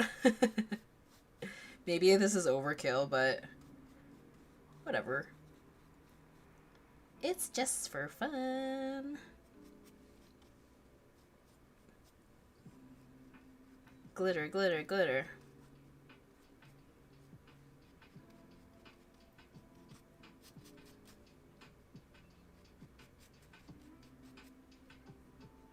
Oh, I forgot to mention, this is like so random, but I started watching, I finally started watching gouache, because I had made an Instagram post and Patreon post asking you guys for, like, just out of curiosity, like what kind of fan art you'd want to see from me, because I'm, you know, gearing up for conventions and stuff, and I was like, I wonder what fan art people want. And gouache was kind of a popular mention, because everyone is like, oh, like it's, you know, really stylish, and I feel like it sort of suits your vibe.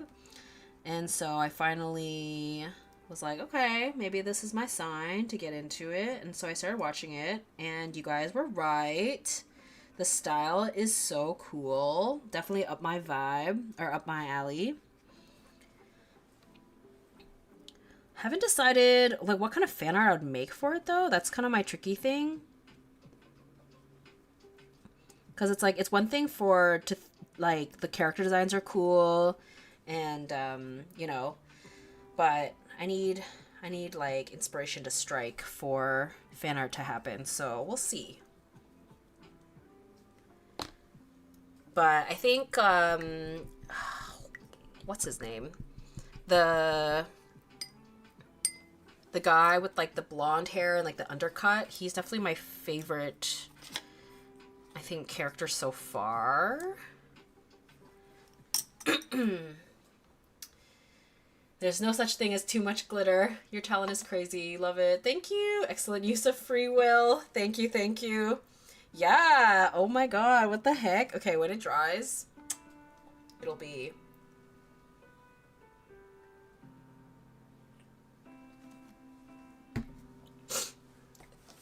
But while it dries, look at it. Wow. Actually, maybe it'll just look like that. I don't know if it's gonna dry down or not.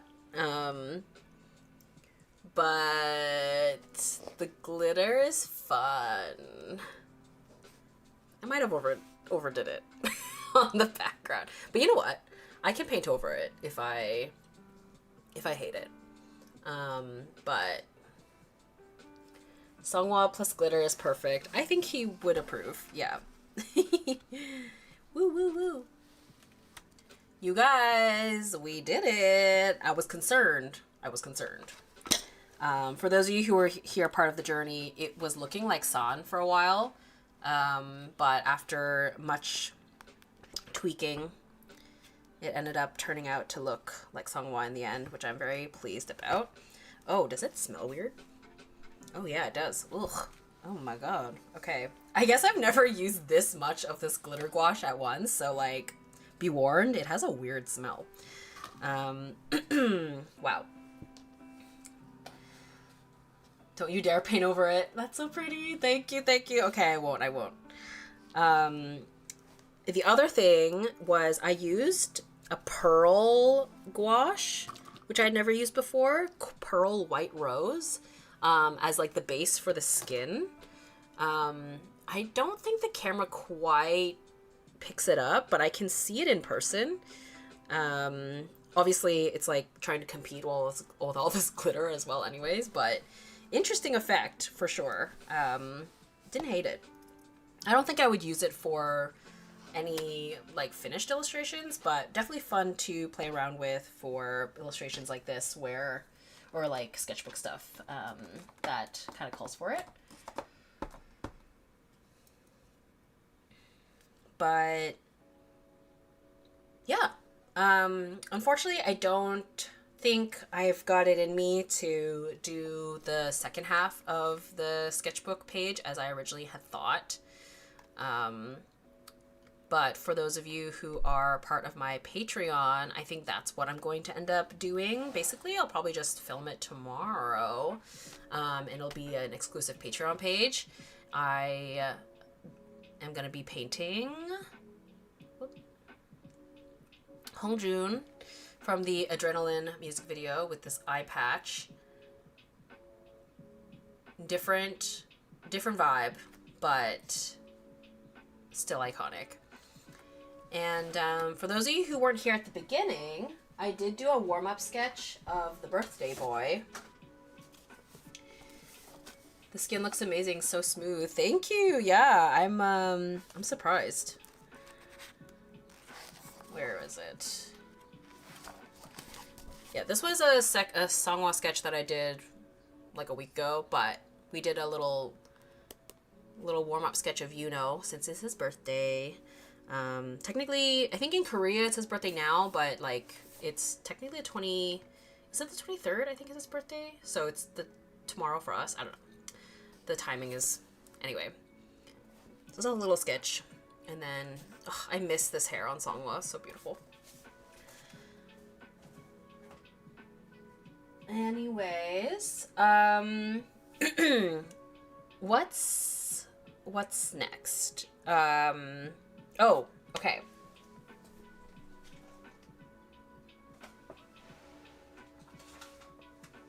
just as a special preview for those of you who are here, I actually have April's sticker for Patreon already.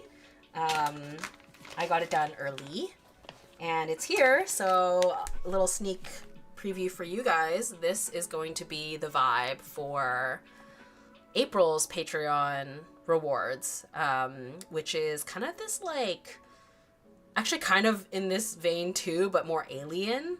So space, but alien. And whereas the previous month was more robot, mech. Sungwa being more purple and Hongjun being more blue is very fitting. Glad your painting came out like this. Very gorgeous, very pretty. Thank you. Yeah, that will be cool actually. Yeah, having the very blue and then the very purple. They'll both kind of fit, but then be slightly different from each other. Okay, it looks like this is not drying down. I think it will end up just staying kind of shiny like this, which, oh well, that's fine. Very, very fun, you know, sketchbook things. But yeah, I think she turned out really cool. I don't think the camera quite picks it up, but the background is actually like a slightly purpley tint, but like chromey. And yeah, the hair was actually inspired by Audrey Nuna, who had like sort of a similar hairstyle on a runway at some point. The glitter fits the NASA vibe. Not mad at the finish. Thank you guys. Thank you. Thank you. But yeah, I had a lot of fun hanging out with you guys. Thank you so much for hanging out with me today. I will have, I think there will be a playlist for all the other previous live streams if you want to have more company. And I'll see you guys next time. For those of you who might so happen to be in Chicago next weekend, I will be tabling at C2E2. I forget what our table is, like F1 or something like that. But yeah, hope you guys all have an amazing day or evening wherever you're at. And I will catch you next time. Bye-bye.